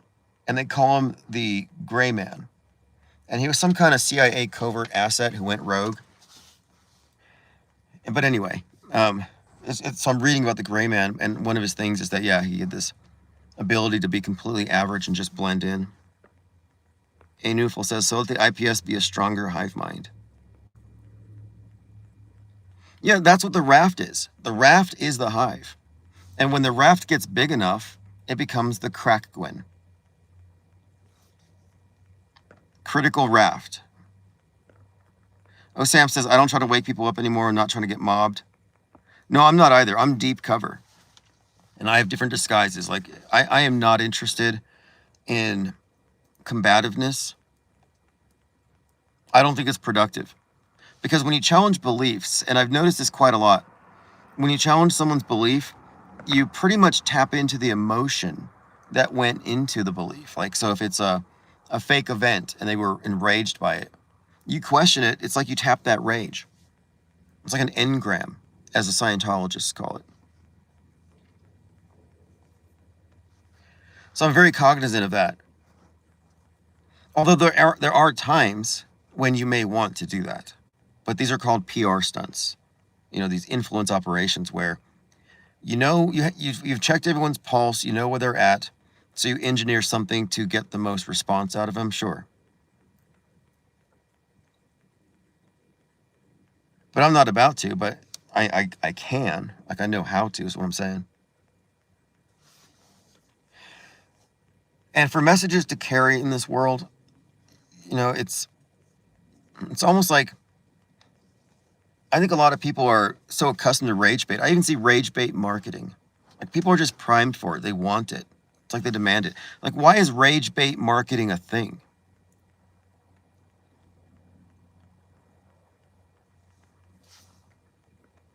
But we're talking to mobs. Like, the way I describe the world stage concept to conspiracy theorists is different to how I explain it to normies. And I tested this out. I was off for a few days last week, and I went to Normieville. I just did the normal things, interacted with normal people, and I somehow got into a tangent because I was remarking on the anniversary of Mad Mike's final launch. And that opened up a can of worms and a lot of questions, and I found myself explaining manufactured history to a bunch of normies. And what I found was probing deep questions, the propositions being challenged, but not in a hyper-reactive way, but in an intellectually curious way. When I bring it up around truthers, they don't want to hear it. Like, most people in Trutherville don't want to know how fake things are because they're emotionally invested in it being real. The 121,000 people watching Candace Owens the other day all base their existence right now on the sacrifice of Charlie Kirk at the behest of Israel by his Jezebel witch wife, Erica. Like, that's their story. That's what they're tied into. They don't want to hear a contradiction. The Wizard of Oz talked about this in Wicked for Good, where he said that people have been lied to over time, and we call it history. He actually admits in that movie, and I have a breakdown if you haven't been to my Tim Osmond Substack. The Wizard of Oz specifically talks about how history is fake, and that even though he's been exposed as fake by the witch, no one's going to believe her. He controls the propaganda, and even if she told them the truth, they wouldn't want to believe it. So he admits that truth is weaker than the fiction, that the lies actually dominate the world. Fake trumps real.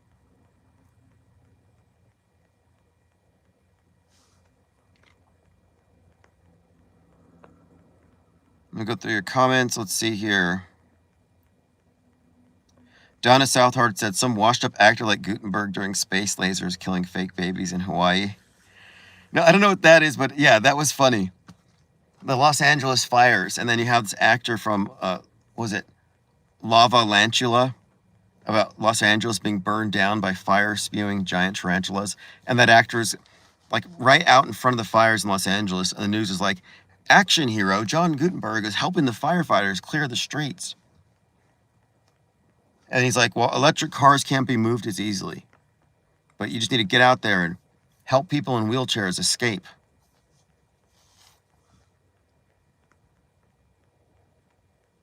Kevin Mooring says, seen the new Scream movie, a girl gets stabbed in the neck wound. Yeah, okay, neck wound. We've mapped out the neck wounds from the last year. What is with that?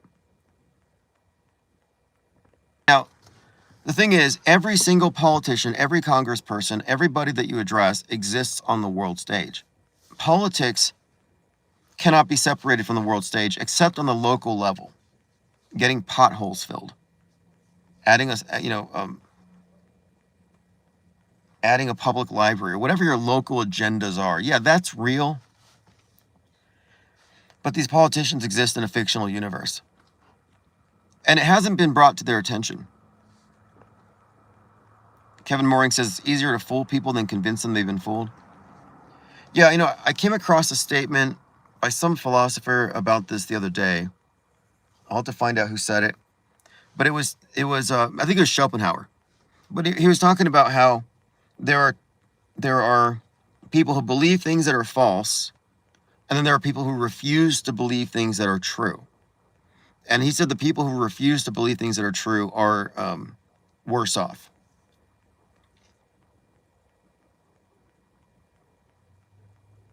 Diana Southard says, remember the John Cusack neck wound from The Grifters? Yeah, that's an excellent example of squib tech. I've seen the behind the scenes. Otto Hoaxer says, what a whack 3-3 psyop yesterday was. Illuminati running out of steam. Yeah, perfect anniversary date. Wasn't that the anniversary date of that 42-year-old named... His name was Carlson Coleman, like Benjamin Orion Carlson Coleman. He burned 3 Masonic lodges in Canada. And then 3-3 is also the date of either Rodney King or Ronald Reagan. I think Reagan's 330. No, I think they're saving it up. Like, I'm not watching the programming and being programmed. I'm watching the programming and the programmed as a separate entity. So I'd like to know what's being pumped into the heads of the average loosh cow. What are they now prepared to accept? The Overton window is apparently a portal into the realm of possibility. And if it's on the screen, it's possible. Appeals to possibility are a thing today. And the AI has been something of a Pandora's box because people with limited or no artistic capability are able to exercise their innate human creativity at an expert level, at a scale we've never seen before. The average person is creating what could be considered great works of art, flippantly, for fun, for memes. So what does that mean? Because I've always seen art as, this way that you are able to articulate your inner experience and share it. Well, now that always took some requisite level of skill to convey it properly, and not everybody can focus on it. But now that art has been automated with AI, and it's getting better, it's getting easier, for better or for worse, for the average person to share the contents of their mind and convey it.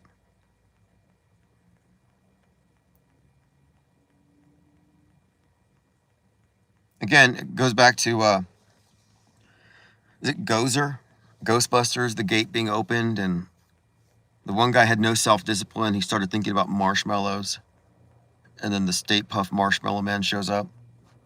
Like, we're going to manifest some variant of the Stay Puft Marshmallow Man. I remember a few years ago I said, we're almost at the point where they could introduce Godzilla coming out of the ocean, or Cthulhu, and the public's going to believe it happened. I mean, have we crossed that line? Yeah, today's March 4th. That's right. March 4th was the release date of the Batman movie, and they reinstated the death penalty of Dzhokhar Sarnath, the Joker, the Boston bomber. That was a great month for psyops. You had Frank James firing, how many rounds was it into the subway? The one subway cart, number 14, that didn't have a camera in it. And you saw somebody dropping off a squib. A guy in a red trench coat drops off a blood bag for one of the crisis actors. That's right, Frank James fired 33 rounds. He was basically a psyop version of the Riddler. Willie Bell said, I thought 2020 would wake everyone up. I thought it had the potential, and I thought there was going to be some massive shift.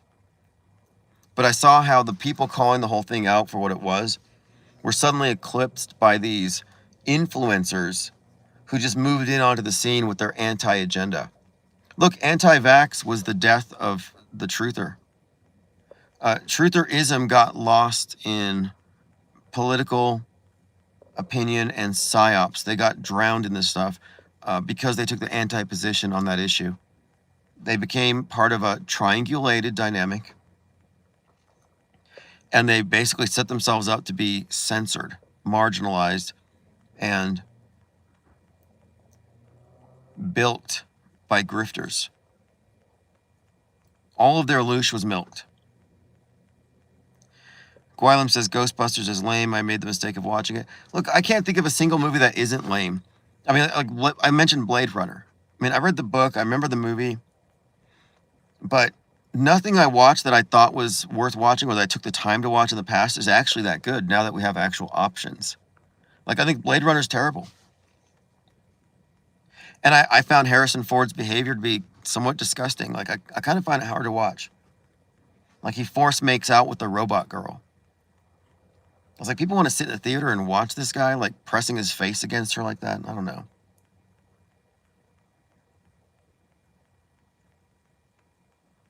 Not to mention, Eyes Wide Shut. People always talk about Eyes Wide Shut. It's a horrible movie. The Shining was depressing. I mean, a lot of these movies are just objectively bad, but I don't think people knew the difference.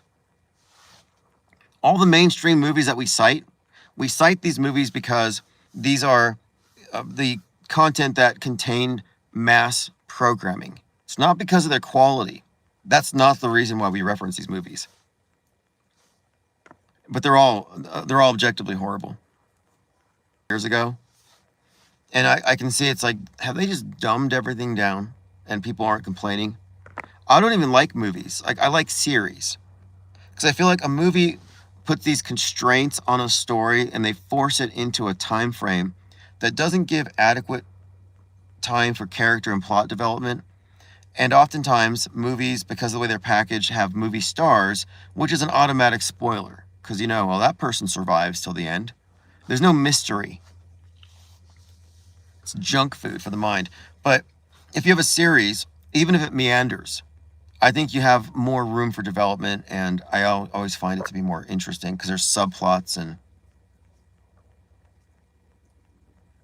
there's nuance that you lose with the shorter films. Big Hair Tsunami, thank you very much. Pura Vida, Glenn Bush, Mimsy's Cat, Michelle Kastner, Max Carter, RJ, The Black Hand Side, Alyssa J, 5-star QB, and Jakey, frame covers have all received memberships at the Blue Shield Blue Wrench Lodge. Auto Hoaxer GTFO says, COVID 2020 was my wake-up call to Normieville, New York City. It made me realize I've avoided normies so long, I forgot how dominant their presence is. Yeah, it was a major wake-up call. It was a revelation. And along with that was the Q thing, which is a litmus test. I mean, I lost a lot of people to Q, to MAGA, and to COVIDiocy. But it also showed us how powerful the mind control is, how unavoidable it is, how they can get into your life in a heartbeat.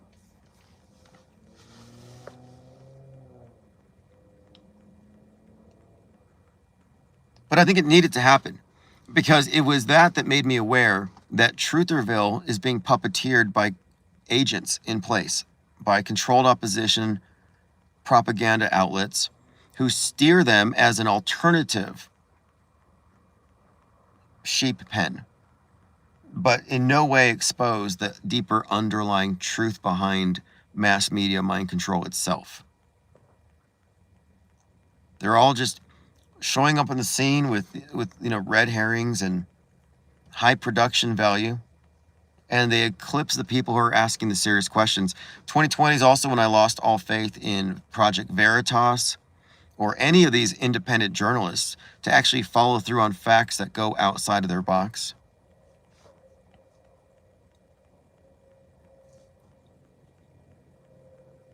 And I think there's also an awakening in the sense that you can see how the propaganda has a deleterious effect on people's lives. So we can talk about it all being fake and, we're outside of it.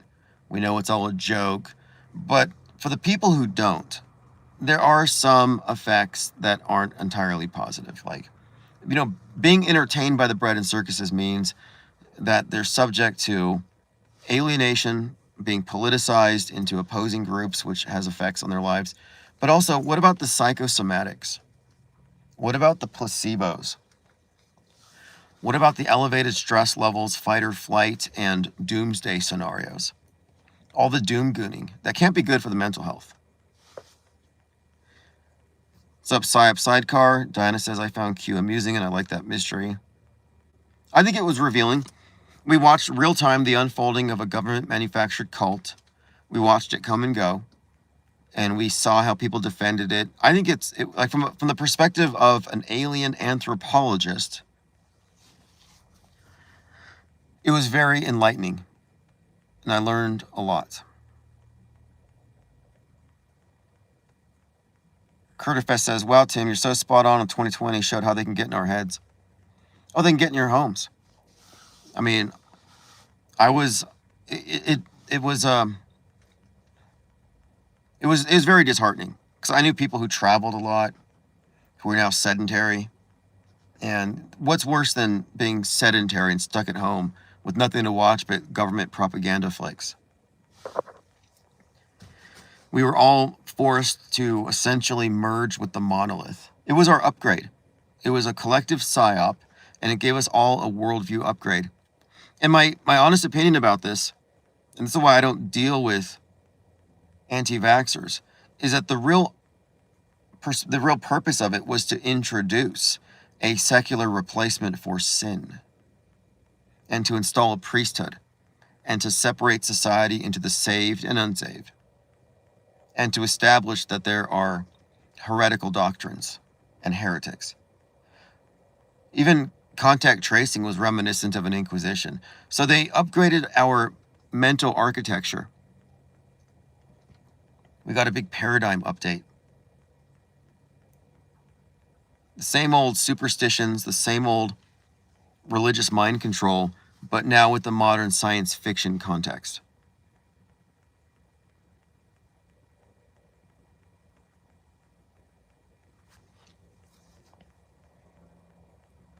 And I also think that the another ulterior motive there was preparing the public to accept the concept of the mind virus as an actual thing that we can fight against. So the mind virus went from a concept of like a metaphor for describing ideas to this actual assertion that we are passively absorbing ideas, and these ideas are merging with other ideas in your head, and you could be radicalized or converted to a cult without your conscious participation, without volition. And I refused the idea because I said, there's no way people are that passive. But now I stand corrected. Mind viruses are real, and the public has been given mind aids by the government. Guilem says, what about being anti-lobotomy? Is that bad too? I'm anti-strawman arguments. I didn't say reject being against things that are worth being against. I said reject the anti-positions and the groups associated with them. So like anti-vax, anti-geoengineering, these are target market groups that are polarized with, for example, the people who are against geoengineering are polarized with the climate change people. Being anti in any of these things puts you into one of their boxes. As far as I know, there's not a pro-lobotomy lobby out there. Although there have been people who suggested that I needed one. There was a Redditor who had the top conspiracy subreddit moderator post. He had 640,000 subs. He was one of my stalkers for about 2 years. And he suggested that I needed to be put in a padded cell and I needed a lobotomy. Anyway, I figured out who he was because he was creating problems in my chats, and he was basically sending stuff to advertisers and employers. He was basically a cyber stalker. But as soon as I figured out who he was, he backed off. I mean, my stalkers have always been people with a lot to hide, where public exposure puts them into remission. I mean, my main stalker has been mostly standoffish, with the exception of last September, for years. And that's because it would jeopardize his job at the White House, with the White House press corps.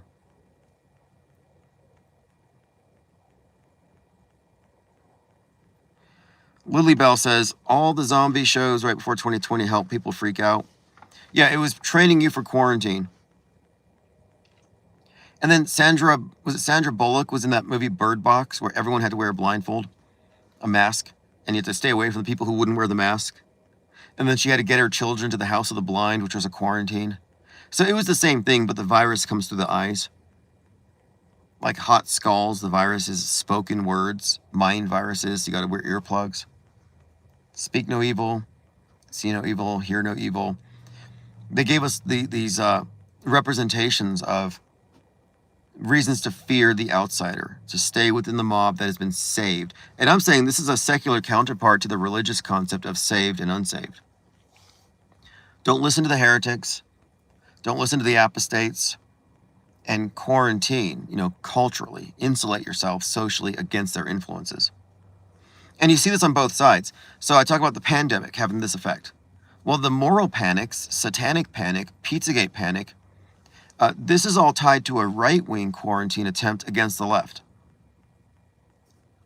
That's what they say, get out of the cities, get out of the subways, get out of the public schools, stay away from the liberal indoctrination, because they've been given moral panic and then satanic panic more recently, where it's like the whole deep state adrenochrome, every single awards show is now a satanic ritual. Like, I saw people following the performance of Lady Gaga in the Golden Globes Awards in the YouTube chats and Twitter saying, burn the witch. I'm like, what? Burn the witch? Like, yeah, she's a witch. In saner times, we knew how to deal with them. It's like she's just basically dancing on a stage, but it's, for some reason, is seen as inherently threatening. And this is all intentional. It's all engineered, obviously. Lily Bell says, you're infected if you don't have any symptoms. Oh, yeah. Okay, so you are a mind virus super spreader if you're a conspiracy theorist, because you can spread these mind viruses and it doesn't hurt you. But the mentally ill, if they catch a mind virus, might go do something violent.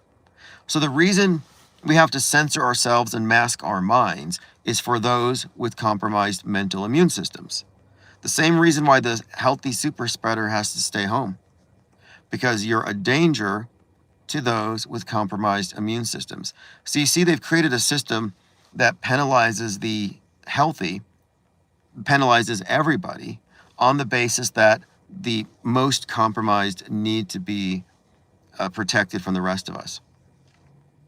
So now ideas are like bullets. Ideas are dangerous, and they must be contained and controlled. And the public has been gradually acclimated to this idea, largely in part to Elon Musk, where they will say, and this was the theme in Mountainhead, which came out before the LA riots last year. Main character Venice is based on Musk, and he owns a social media website, and his generative AI is causing people to go crazy. And so enough of this will go down where people will see enough insanity caused by the free flow of information that they will acquiesce to censorship. Like right now on Discord, and how many right-wing shooters were radicalized on Discord? Like Reddit had the left, Discord had the right.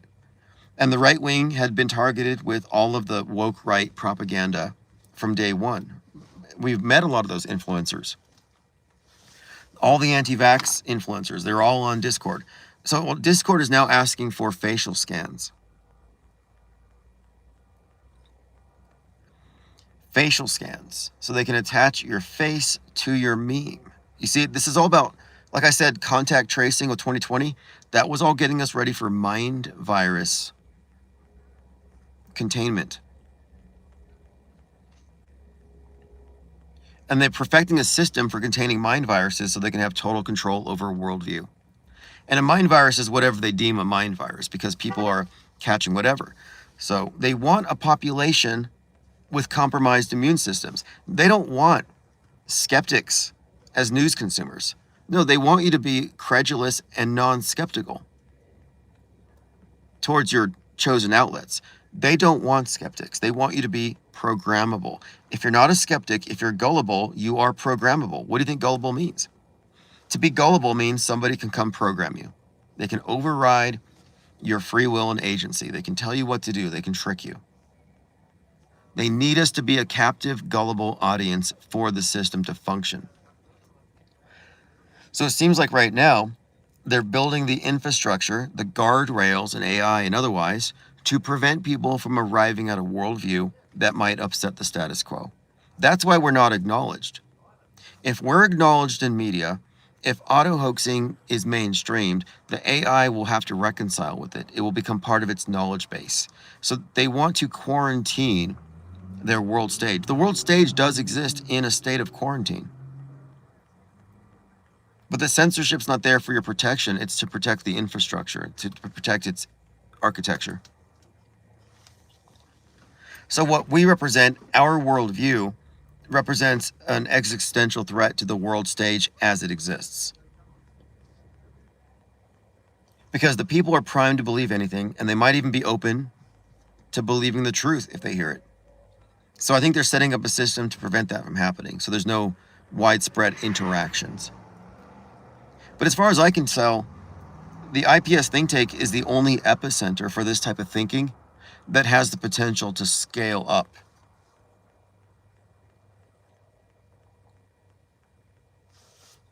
Described. Yeah, for most part, it's myth and folklore. And the distinction between Satanists and Luciferian is mostly academic and in theory. If you look at the actual organizations, and there are many, the mainstream Temple of Satan is a liberal, anti-pro-life group, and they wear the Satan thing as a costume. The Church of Satan is atheistic, and they recognize that Satan isn't exactly purely a biblical construct, and they draw inspiration from John Milton's version of Satan as some kind of anti-hero rebel. The Temple of Set, now they take it more seriously, but they worship the Egyptian Prince of Darkness. Set, the snake. Luciferians are more Gnostic, if anything. And they equate Lucifer with Prometheus, a benefactor to man who is stealing fire from the gods to elevate man out of his ignorance and darkness, at great cost to the self. So Lucifer loses his throne. Prometheus has to face years and years of torture while chained to a rock. So you can see how in the myths, they de-incentivize rebellion and demonize the rebels. So from the Luciferian perspective, it's not hard to see why they see these rebels as anti-heroes and as the, quote, good guys in the story, and then the god or the gods come off as the tyrants.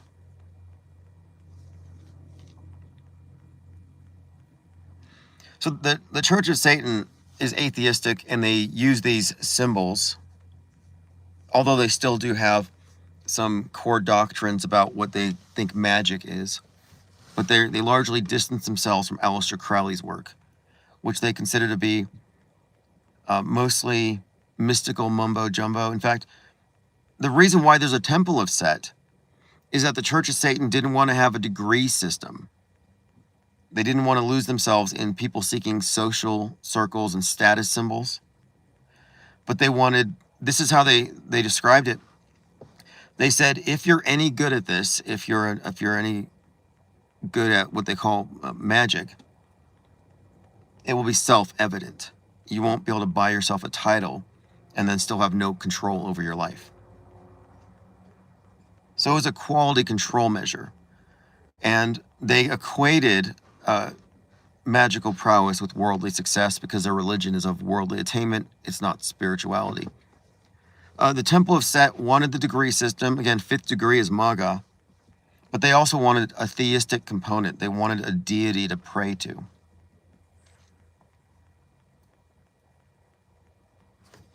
But as far as like satanic bodies, then there's the Order of 9 Angles, which I only see involved in psyops. I don't know if they're real. You hear about like these groups, like these online satanic groups. I think there's one called like 764 or something. I'll look into them, but I don't know where they exist outside of the realm of mass shooters.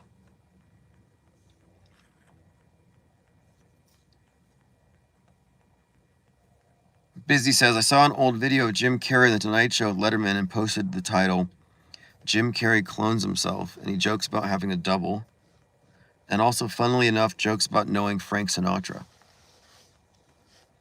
Yeah, he's been on this trajectory, and we've talked about him being the archetype of the fool, which is very consistent with his foolish antics in the beginning part of his career, like his specific style of comedy, very foolish. And then he becomes more profound and overtly spiritual and mystical over time. And if you look at the tarot, it begins with the Fool, card number 0. And the trump cards represent the Fool's journey, where he goes from naivety and foolish into attaining spiritual wisdom, the whole hero's journey thing before returning back. So if you look at it from that perspective, yeah, he's had this story tracking with his various roles. And the Truman Show is where it becomes pretty evident that that's the beginning. That's when the fool wakes up.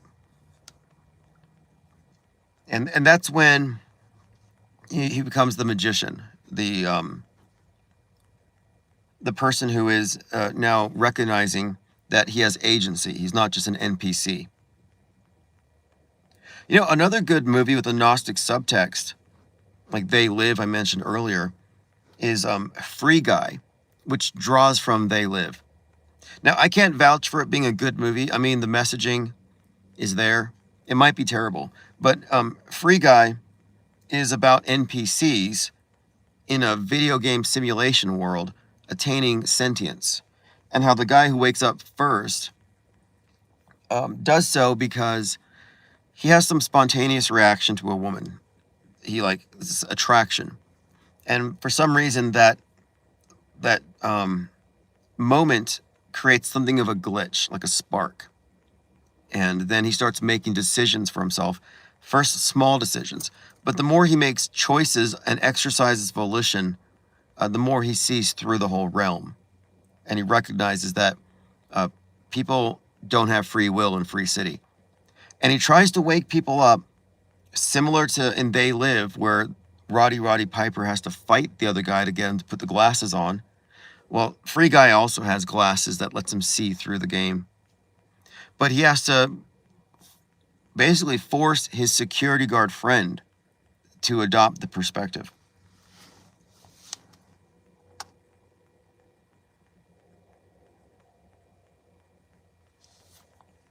But I mean, is Jim Carrey portraying some kind of role that weaves in and out of his various movies? I think that's been the case for a long time.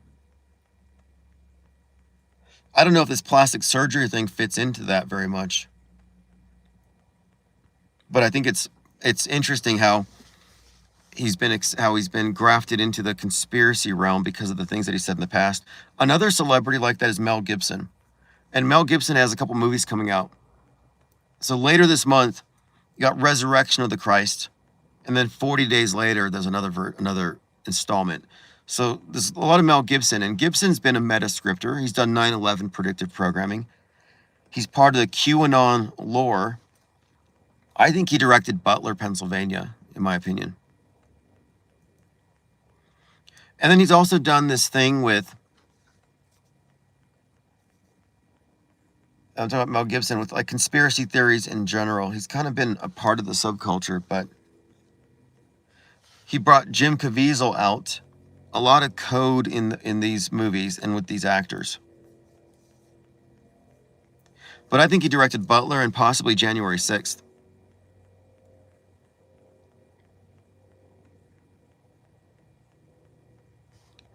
Marcel says, completely different person. He's not left-handed anymore. See, I said this yesterday. This is how Mandela effects get created. Where was it established that Jim Carrey was a lefty?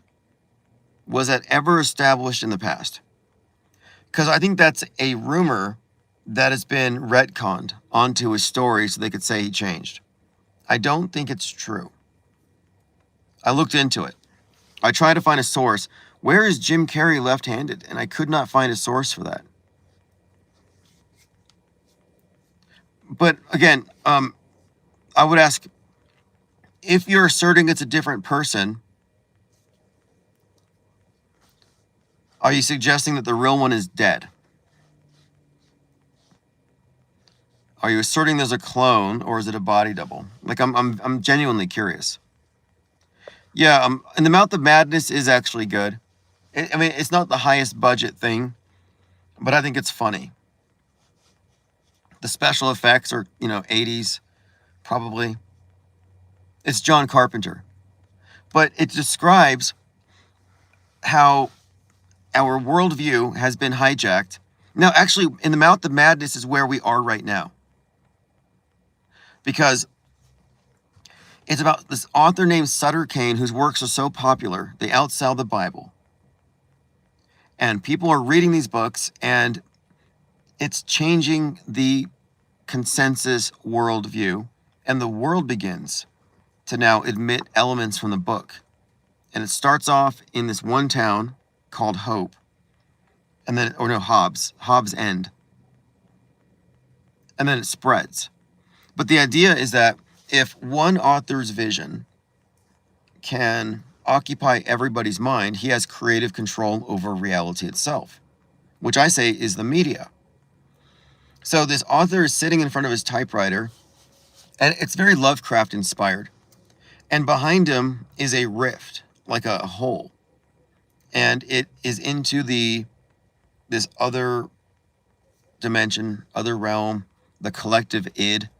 But it's chaos. It's just this formless void behind him.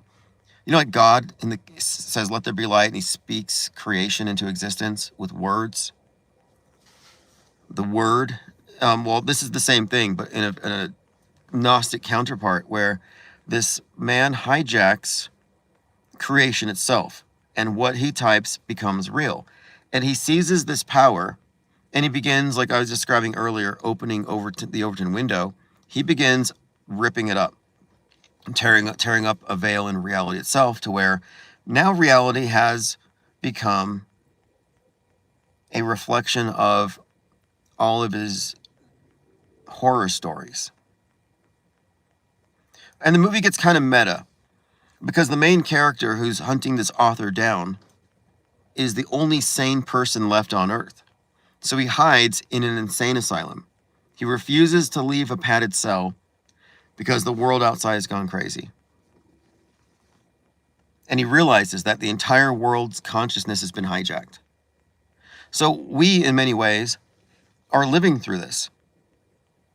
And then he goes into a movie theater, and the movie's about his life. And he's in the theater eating popcorn and laughing because he's watching his life unfold like a movie. So that, to me, is the revelation, that you are living in a movie this whole time. not literally, but a movie superimposed over reality. So I think the movie has sort of a very subtle reveal about how the mass mind control actually works through the hijacking of our frame of reference by getting into fiction. And then, of course, in real life, they actually simulate the events on the world stage to make these things align.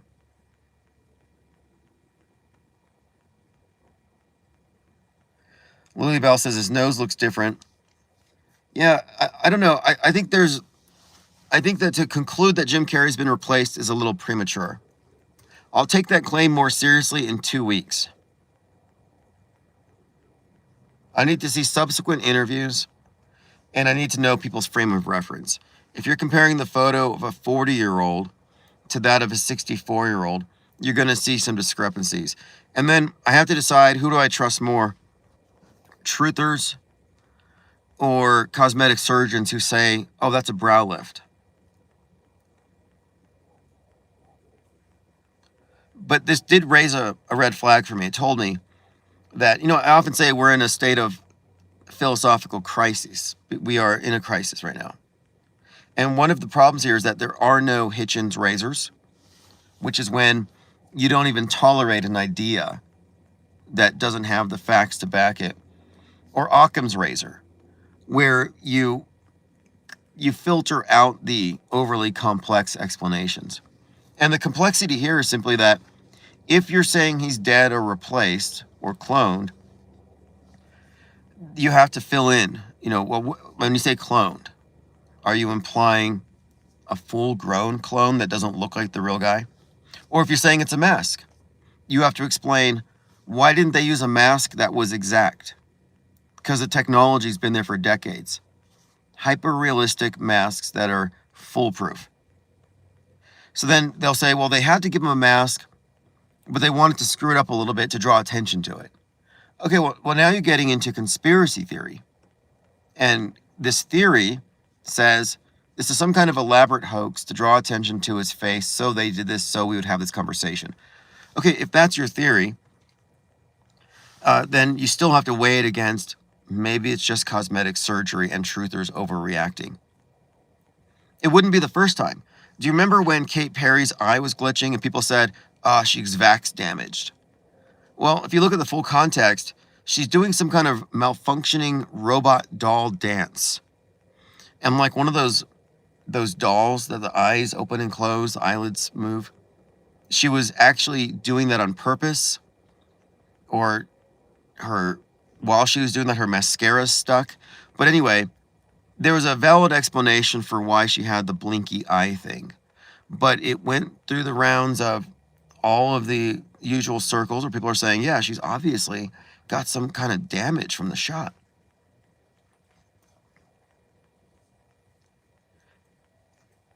So you also have to deal with the will to believe, well, the desire to believe. Like, people want to believe. Like, okay, if you're walking out in the field with your UFO believing friends and you see a light in the sky, now it's probably a high altitude airplane. Your NASA friend assumes it's a satellite, even though it's middle of the night, so anything low Earth orbit would be in the Earth's shadow and not reflecting the sun. But your other friend thinks, no, that was visitors from Venus doing some recon. Well, are these equal propositions? You're out camping, you hear an elk in the woods or something, and your friend says, no, that was a Sasquatch. Okay, do we treat Sasquatch and elk, satellite, UFO, and airplane as equal propositions? Well, we can rule out UFO. We can rule out Sasquatch. These are not reasonable things to introduce into your multiple choices. So I ask, is it even reasonable to add into the multiple choice here that Jim Carrey is a clone or a body double or somebody wearing a mask that was purposefully made to not look like him? Like, are these equally valid propositions? And I would say no.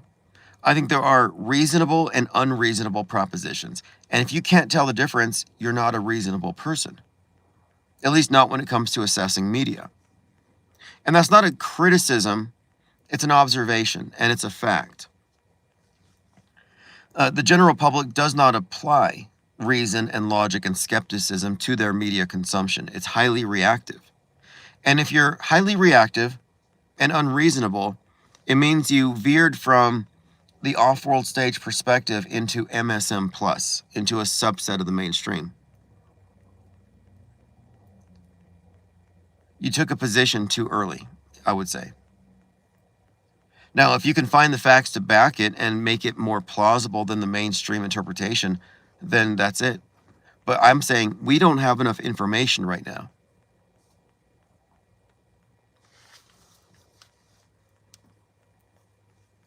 Like, if I'm going to make the determination as to whether or not somebody replaced my dad, for example, like he's changed.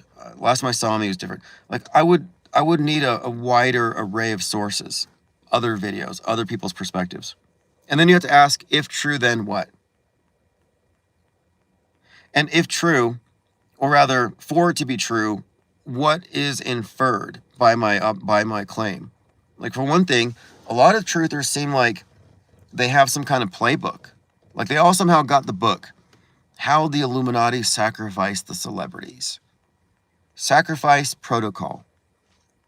So now it's just assumed that in this world that now has demons and aliens, that there are rituals where celebrities put on robes and they kill their own members. And then they flaunt it by replacing the person with a non-convincing double and putting it on TV.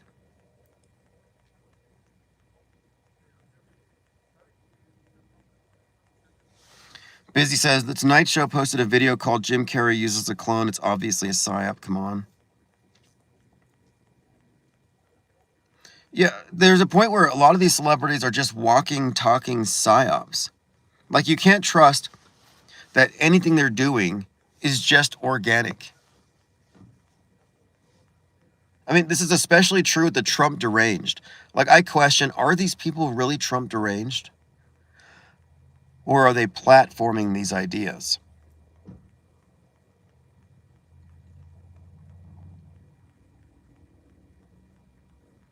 Busy says they must listen to Isaac Weishaupt.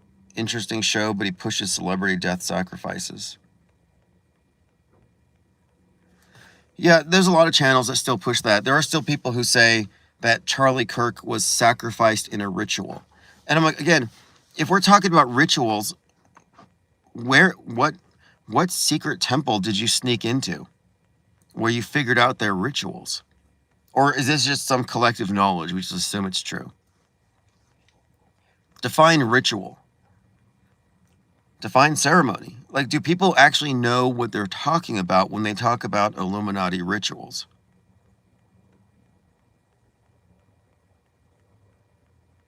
Marcel says, Jim exposed the sickos.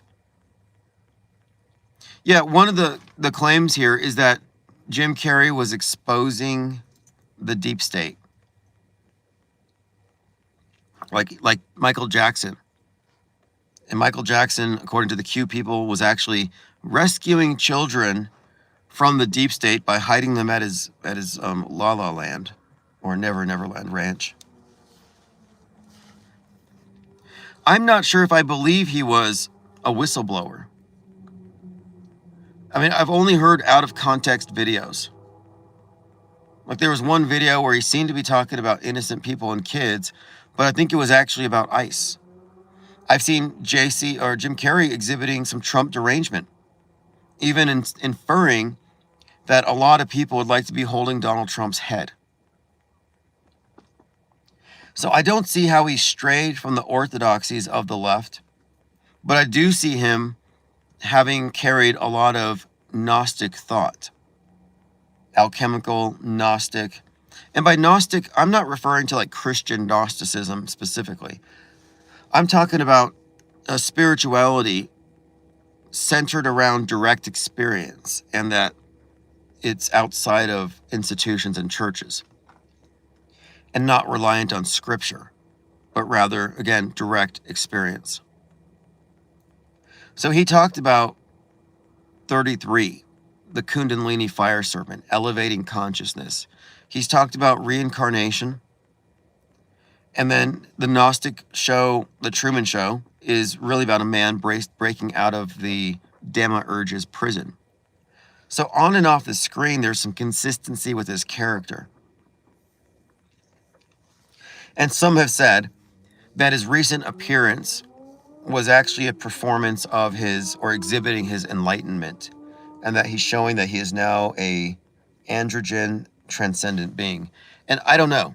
I think some people might be reading a bit into plastic surgery. But it doesn't change the fact that Jim Carrey has attached himself to these conspiracy subcultures for a very long time. Oh, Sam says he talks about the Christmas Oil on Norm's show. Yeah, he also talks about his depression. And so you can look at, depression and mental illness as the whole dark night of the soul thing. And that's where people get into him being some kind of public representation of somebody going through alchemical processing, where he's publicly going through this dark place. The movie Eternal Sunshine of the Spotless Mind kind of contains this, and some of his other movies that are kind of morose. But I mean, look at the distinction. He went from laughing to crying, from the fool to now this very somber, serious character over a series of roles. So he's the fool, then he's being played for the fool, and now he goes through this period of darkness, sadness, and now he comes back and he suddenly seems very happy and glowing, but he looks different. So there is a strange character arc to him that looks like it could be intentional.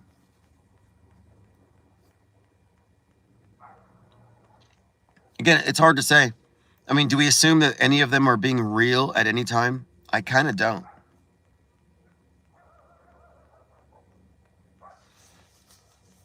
But there's a lot of conspiracy theory about one of his exes dying and he's blackmailed, and there's a lot of, again, conjecture. I think even Alex Jones says he's been replaced. But then people are saying Alex Jones have been replaced, and some say Alex Jones replaced Bill Hicks.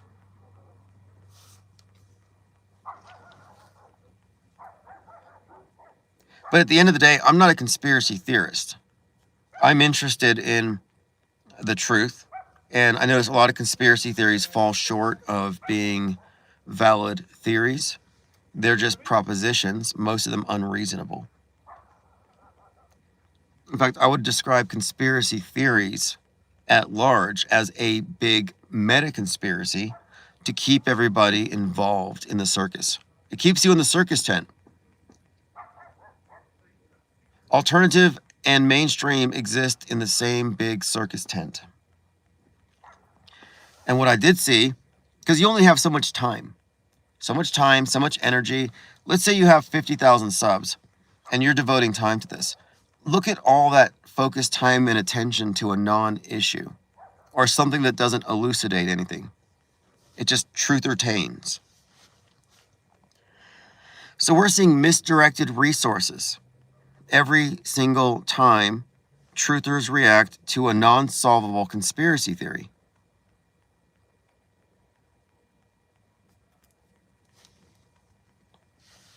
And people always say, oh, these are distractions. Well, distractions from what? What do you have that's better to do? And I would say it's a distraction from recognizing the architecture itself, not the movies of the stage, but the stage itself, and who runs it, and for what purpose. The big picture. And nobody's focused on the big picture because they're focused on whatever the spotlight is on any given day. It went from Epstein to World War III to Jim Carrey. I'm not sure where it's going next. But you don't see large channels going meta, looking at the big conspiracy, the conspiracy of conspiracies, the controlled duopoly, and the complete hijacking of our consensus worldview. I mean, look, we're looking at the facts here. But the facts just aren't as entertaining, it seems.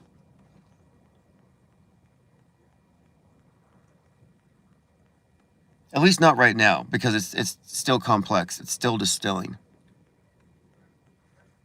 But here's where the entertainment comes in. And look, entertainment is actually built into the strategy here, because That's part of what drives everything anyway. There's this internal incentive, there's engagement. And I think that the off-world stage perspective will become a very entertaining and engaging sandbox to play in. Like, it's going to evolve into something else once we begin having the friction with the mainstream and we see the reaction and the fallout. That's when this will get more fun and engaging. We've lived through this process before as we watched a lot of our conspiracy theories and conjectures spill into the mainstream. Things can get kind of fun. Lily Bell says, I'm so bored with it all, send in the aliens already. Yeah, I think that's where people are at. And they're served a consistent dish of nothing burgers. It's hyped, it's hyped, it's hyped. They feel like they're going to get something, and then they're distracted. And I think overall, this just depletes the loosh reserves. And you don't have any loosh left to give a damn that the whole thing was fake. They're literally gaming everybody and playing with our minds all the time in the exact same way. It's like the rat in the cage, addicted to intermittent reinforcement. It flicks the lever, it gets the treat. Flicks it again, no treat, no treat, no treat. Eventually it gets a treat. But the intermittent reinforcement is the point. It's to maintain the addiction, to keep the rat in place, to keep it guessing. Gwylan says, before the internet, only insiders knew the news was fake. It was they who told us. The question is, why do they want us to know? Why did they want? Oh, they don't want us to know. Because what they've done is they've sold us on fake and not fake. So you're supposed to believe, yeah, the mainstream's fake, but this independent stuff is not fake. So they only let us know, so those who didn't buy in, so the non-gullible people fell into a trap. So the people who saw through the first level of deception get dragged into a secondary level of deception that's even deeper and more engaging. I mean, there's different definitions of words depending on your perspective. On the world stage, fake doesn't mean what it means from out here. When I say fake, I'm talking about manufactured simulated events. Simulated history. When they say fake, they're talking about lies or PR stunts or influence operations. But we're talking about fake on a much deeper level. So it's a capital F fake versus their lowercase f fake. So they were told about fake news in a very limited way. Like, let's say, the truthers now know that these are all false flags. So they know the news is lying, it's all false flags. The problem is, false flags don't exist. False flags is a explanation for events that still assumes people die. So they get an alternate version of the story, but they don't get the truth, that the whole thing was a sim. So the word fake has been hijacked. So I don't even think it's useful. Staged, fake, psyop. These words are somewhat bereft of meaning. They've been overused and diluted. So I say simulated historical events to be accurate. It's a psyop, bro. No, it's a simulated historic event. The difference being, a psyop can happen one day and you forget about it. A simulated historic event, which is performed as a psyop, is persistent. It persists forever. It's built into our consensus worldview. So these are forever events. Our history is built on permanent events, permanent fixtures of our world stage that were faked into our reality. So it's much bigger than a mere hoax.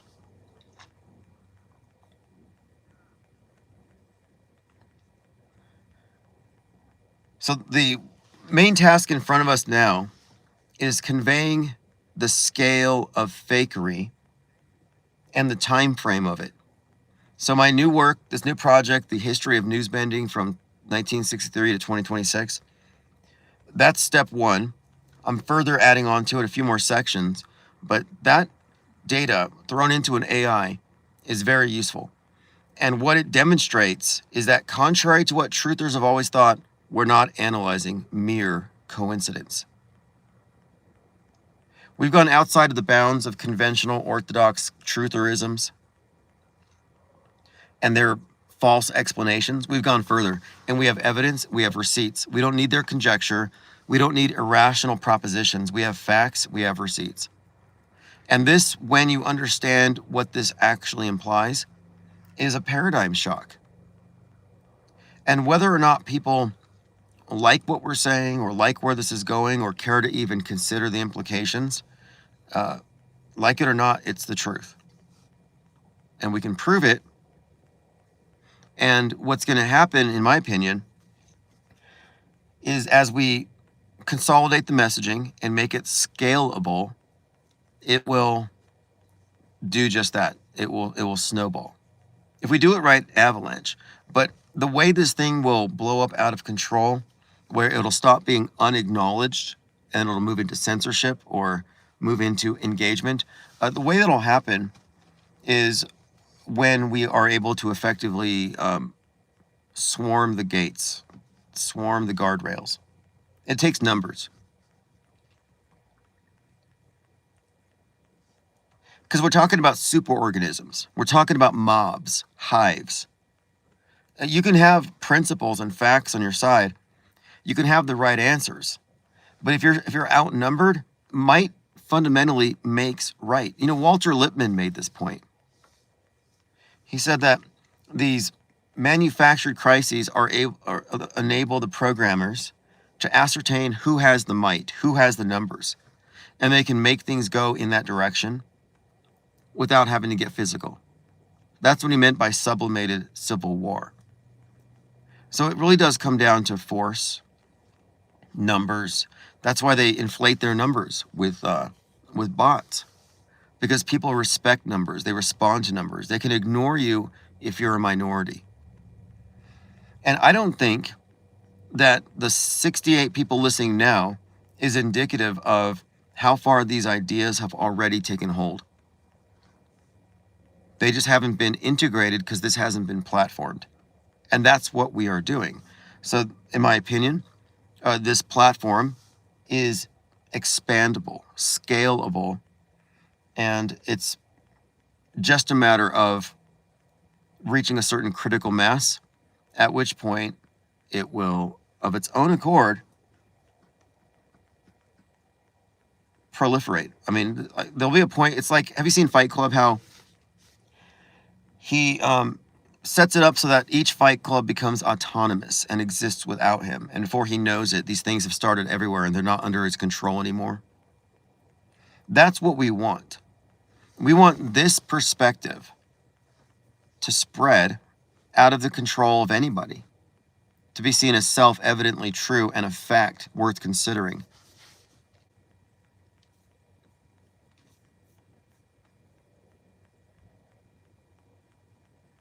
But anyway, we're just about there.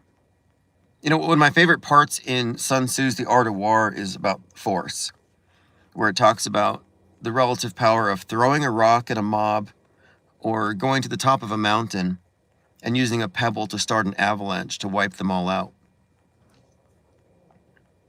And so we are there at the top of the mountain with a pebble about to start an avalanche if we do this right.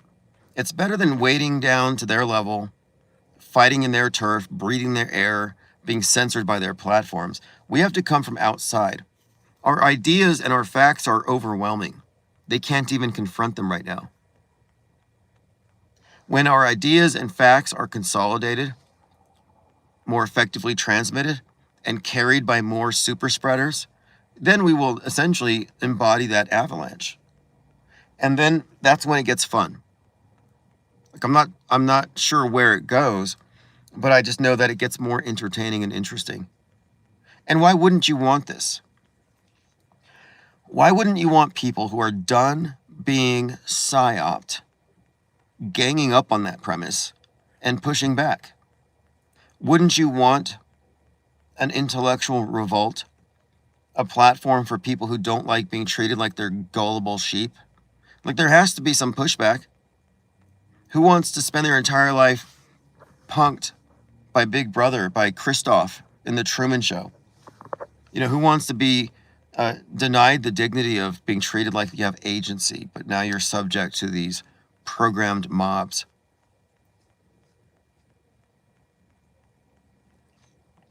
There's no reason to be complacent in mind control other than ignorance about it. And what we're doing is we're exposing the mind control. So this isn't about telling people what to believe. It's showing people that there's a better operating system, a better way to think about media. I don't care how people think about their life in general. We all have our own areas of expertise. But when it comes to media, this is a major blind spot. It represents a philosophical crisis. We're in a place of, in terms of our psychoepistemology, it's been inverted. We're in a collective cult. And if you're not interested in revolting or becoming an apostate, leaving, or even criticizing it, then what are you but a mind war casualty, having capitulated to a superior force? And I think there's consequences even beyond it, beyond seeing through the media deceptions. If your worldview is faulty and flawed, and erroneously represents the human organism and soul, then I think reframing might actually be healthy, psychologically and even possibly spiritually.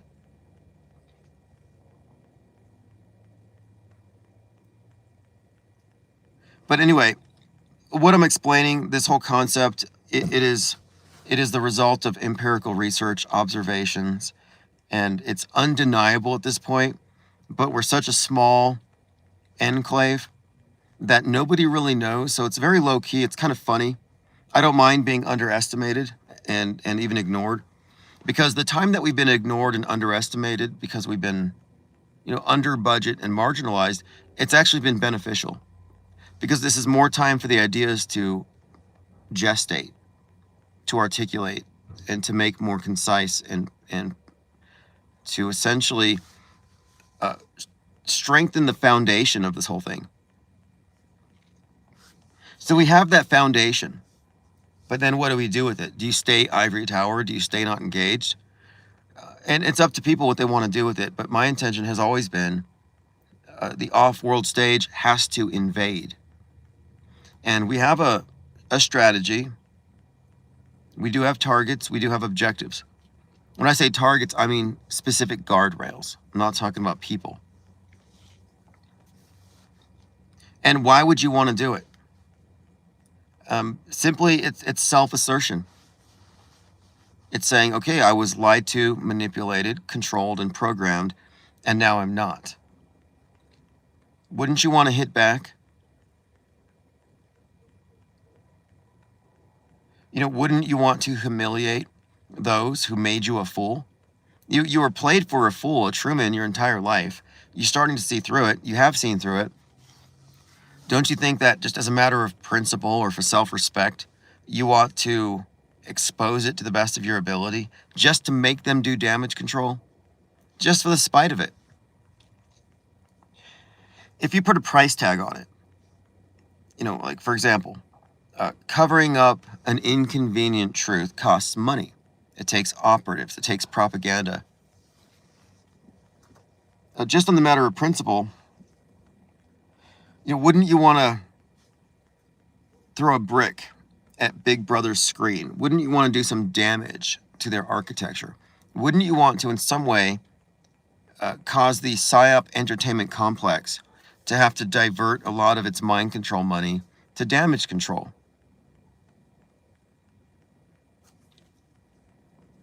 And to watch them scramble, watch the low-level operatives who don't have the security clearance, who don't know what's going on, who don't know they're mind-controlled, reacting.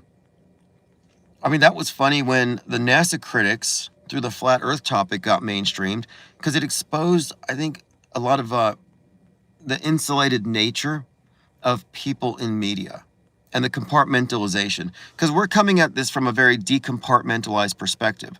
The world stage is defined by its compartments.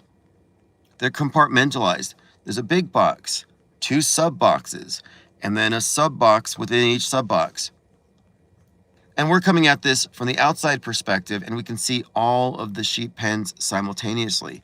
We can see the triangulation, we can see the fakery, the history of fakery, and the obvious scripting of future fake events, and how the world stage is a construct built on those simulated events, and the presupposition that they were all real.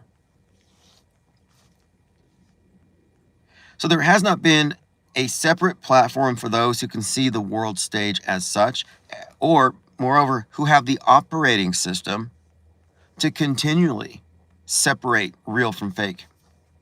Because I could provide you a list of 1,000 things that are fake, and you're still going to fall for the next one.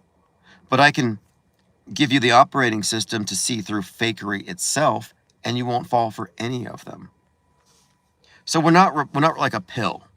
Like, oh, here's a red pill, here's a black pill. This is not about pills at all, which insinuates a dependent relationship between media and consumer. This is about replacing the self as arbiter of what is taken to be true or false. Erica Creech says TMZ was big on the Nancy Guthrie thing. They got the contract. Yeah, I tend to think that was largely fake, just based on the anniversary of Silence of the Lambs, the reemergence of Buffalo Bill, and then the shooter at the ice rink. There were these overlapping elements where they were bringing that all out into the consensus. And then you had the Hannibal Lecter guy at the Super Bowl. I mean, what the hell was that? Diana Southard says, these script writers have been around for generations. They're untouchable. Yeah, and if you think about scribes in societies and the role of scribes, like even like the gods of magic, or the main, the gods of wisdom, like Thoth or Mercury. These are the scribes, the divine messengers, and they have the closest proximity to the God, to the source. And so the scribes have a very elevated role as the conveyors of the worldview, the interpreters of the will of the gods. And I think that when we look at media as world state church, that is in fact what it is. When I say meta script, and I could just as easily say meta scripture, we talk about the news and how the news represents the convergence of real and fake. Well, we could call it the News Testament. The New Testament gives you a worldview, a religious paradigm, has the backstory. The Old Testament has eschatology for the future. It relates to your eternal destination. So it's this living document that has relevance to the viewer or reader every day. Well, you got history, which is old fake news. You got the real-time fake news, the News Testament. And the meta scripture, which is the story or the worldview as conveyed by the priesthood. And I would even say that this monolithic worldview, which represents a worldview monopoly, is a new monotheism.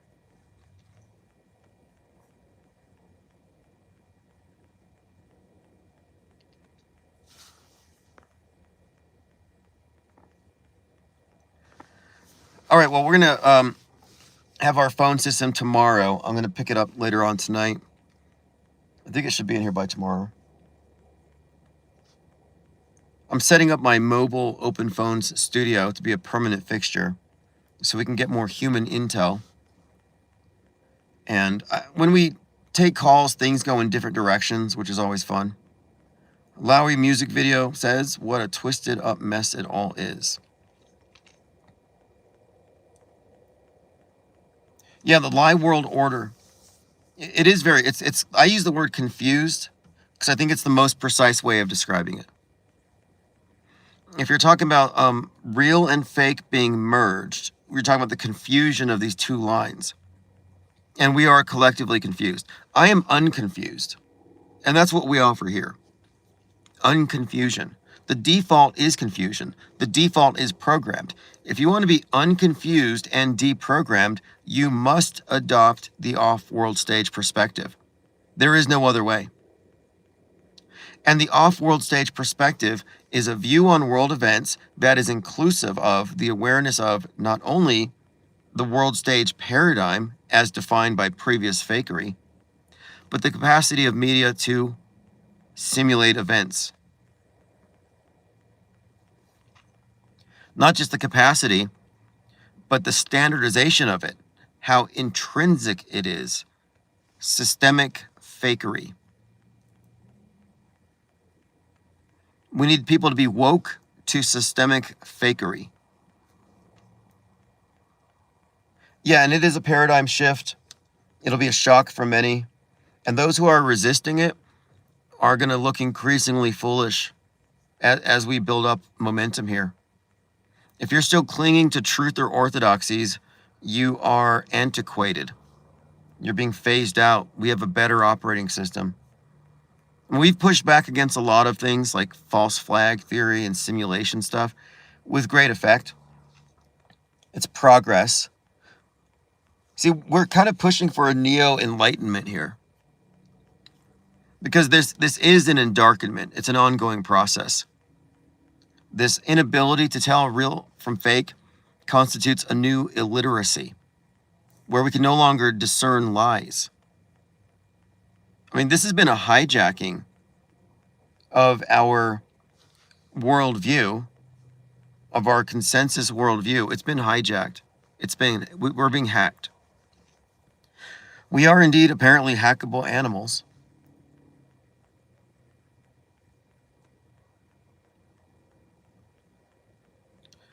All right, we'll see you all later on. I'll be in Discord tonight. I got a lot of writing to do. Have a great night.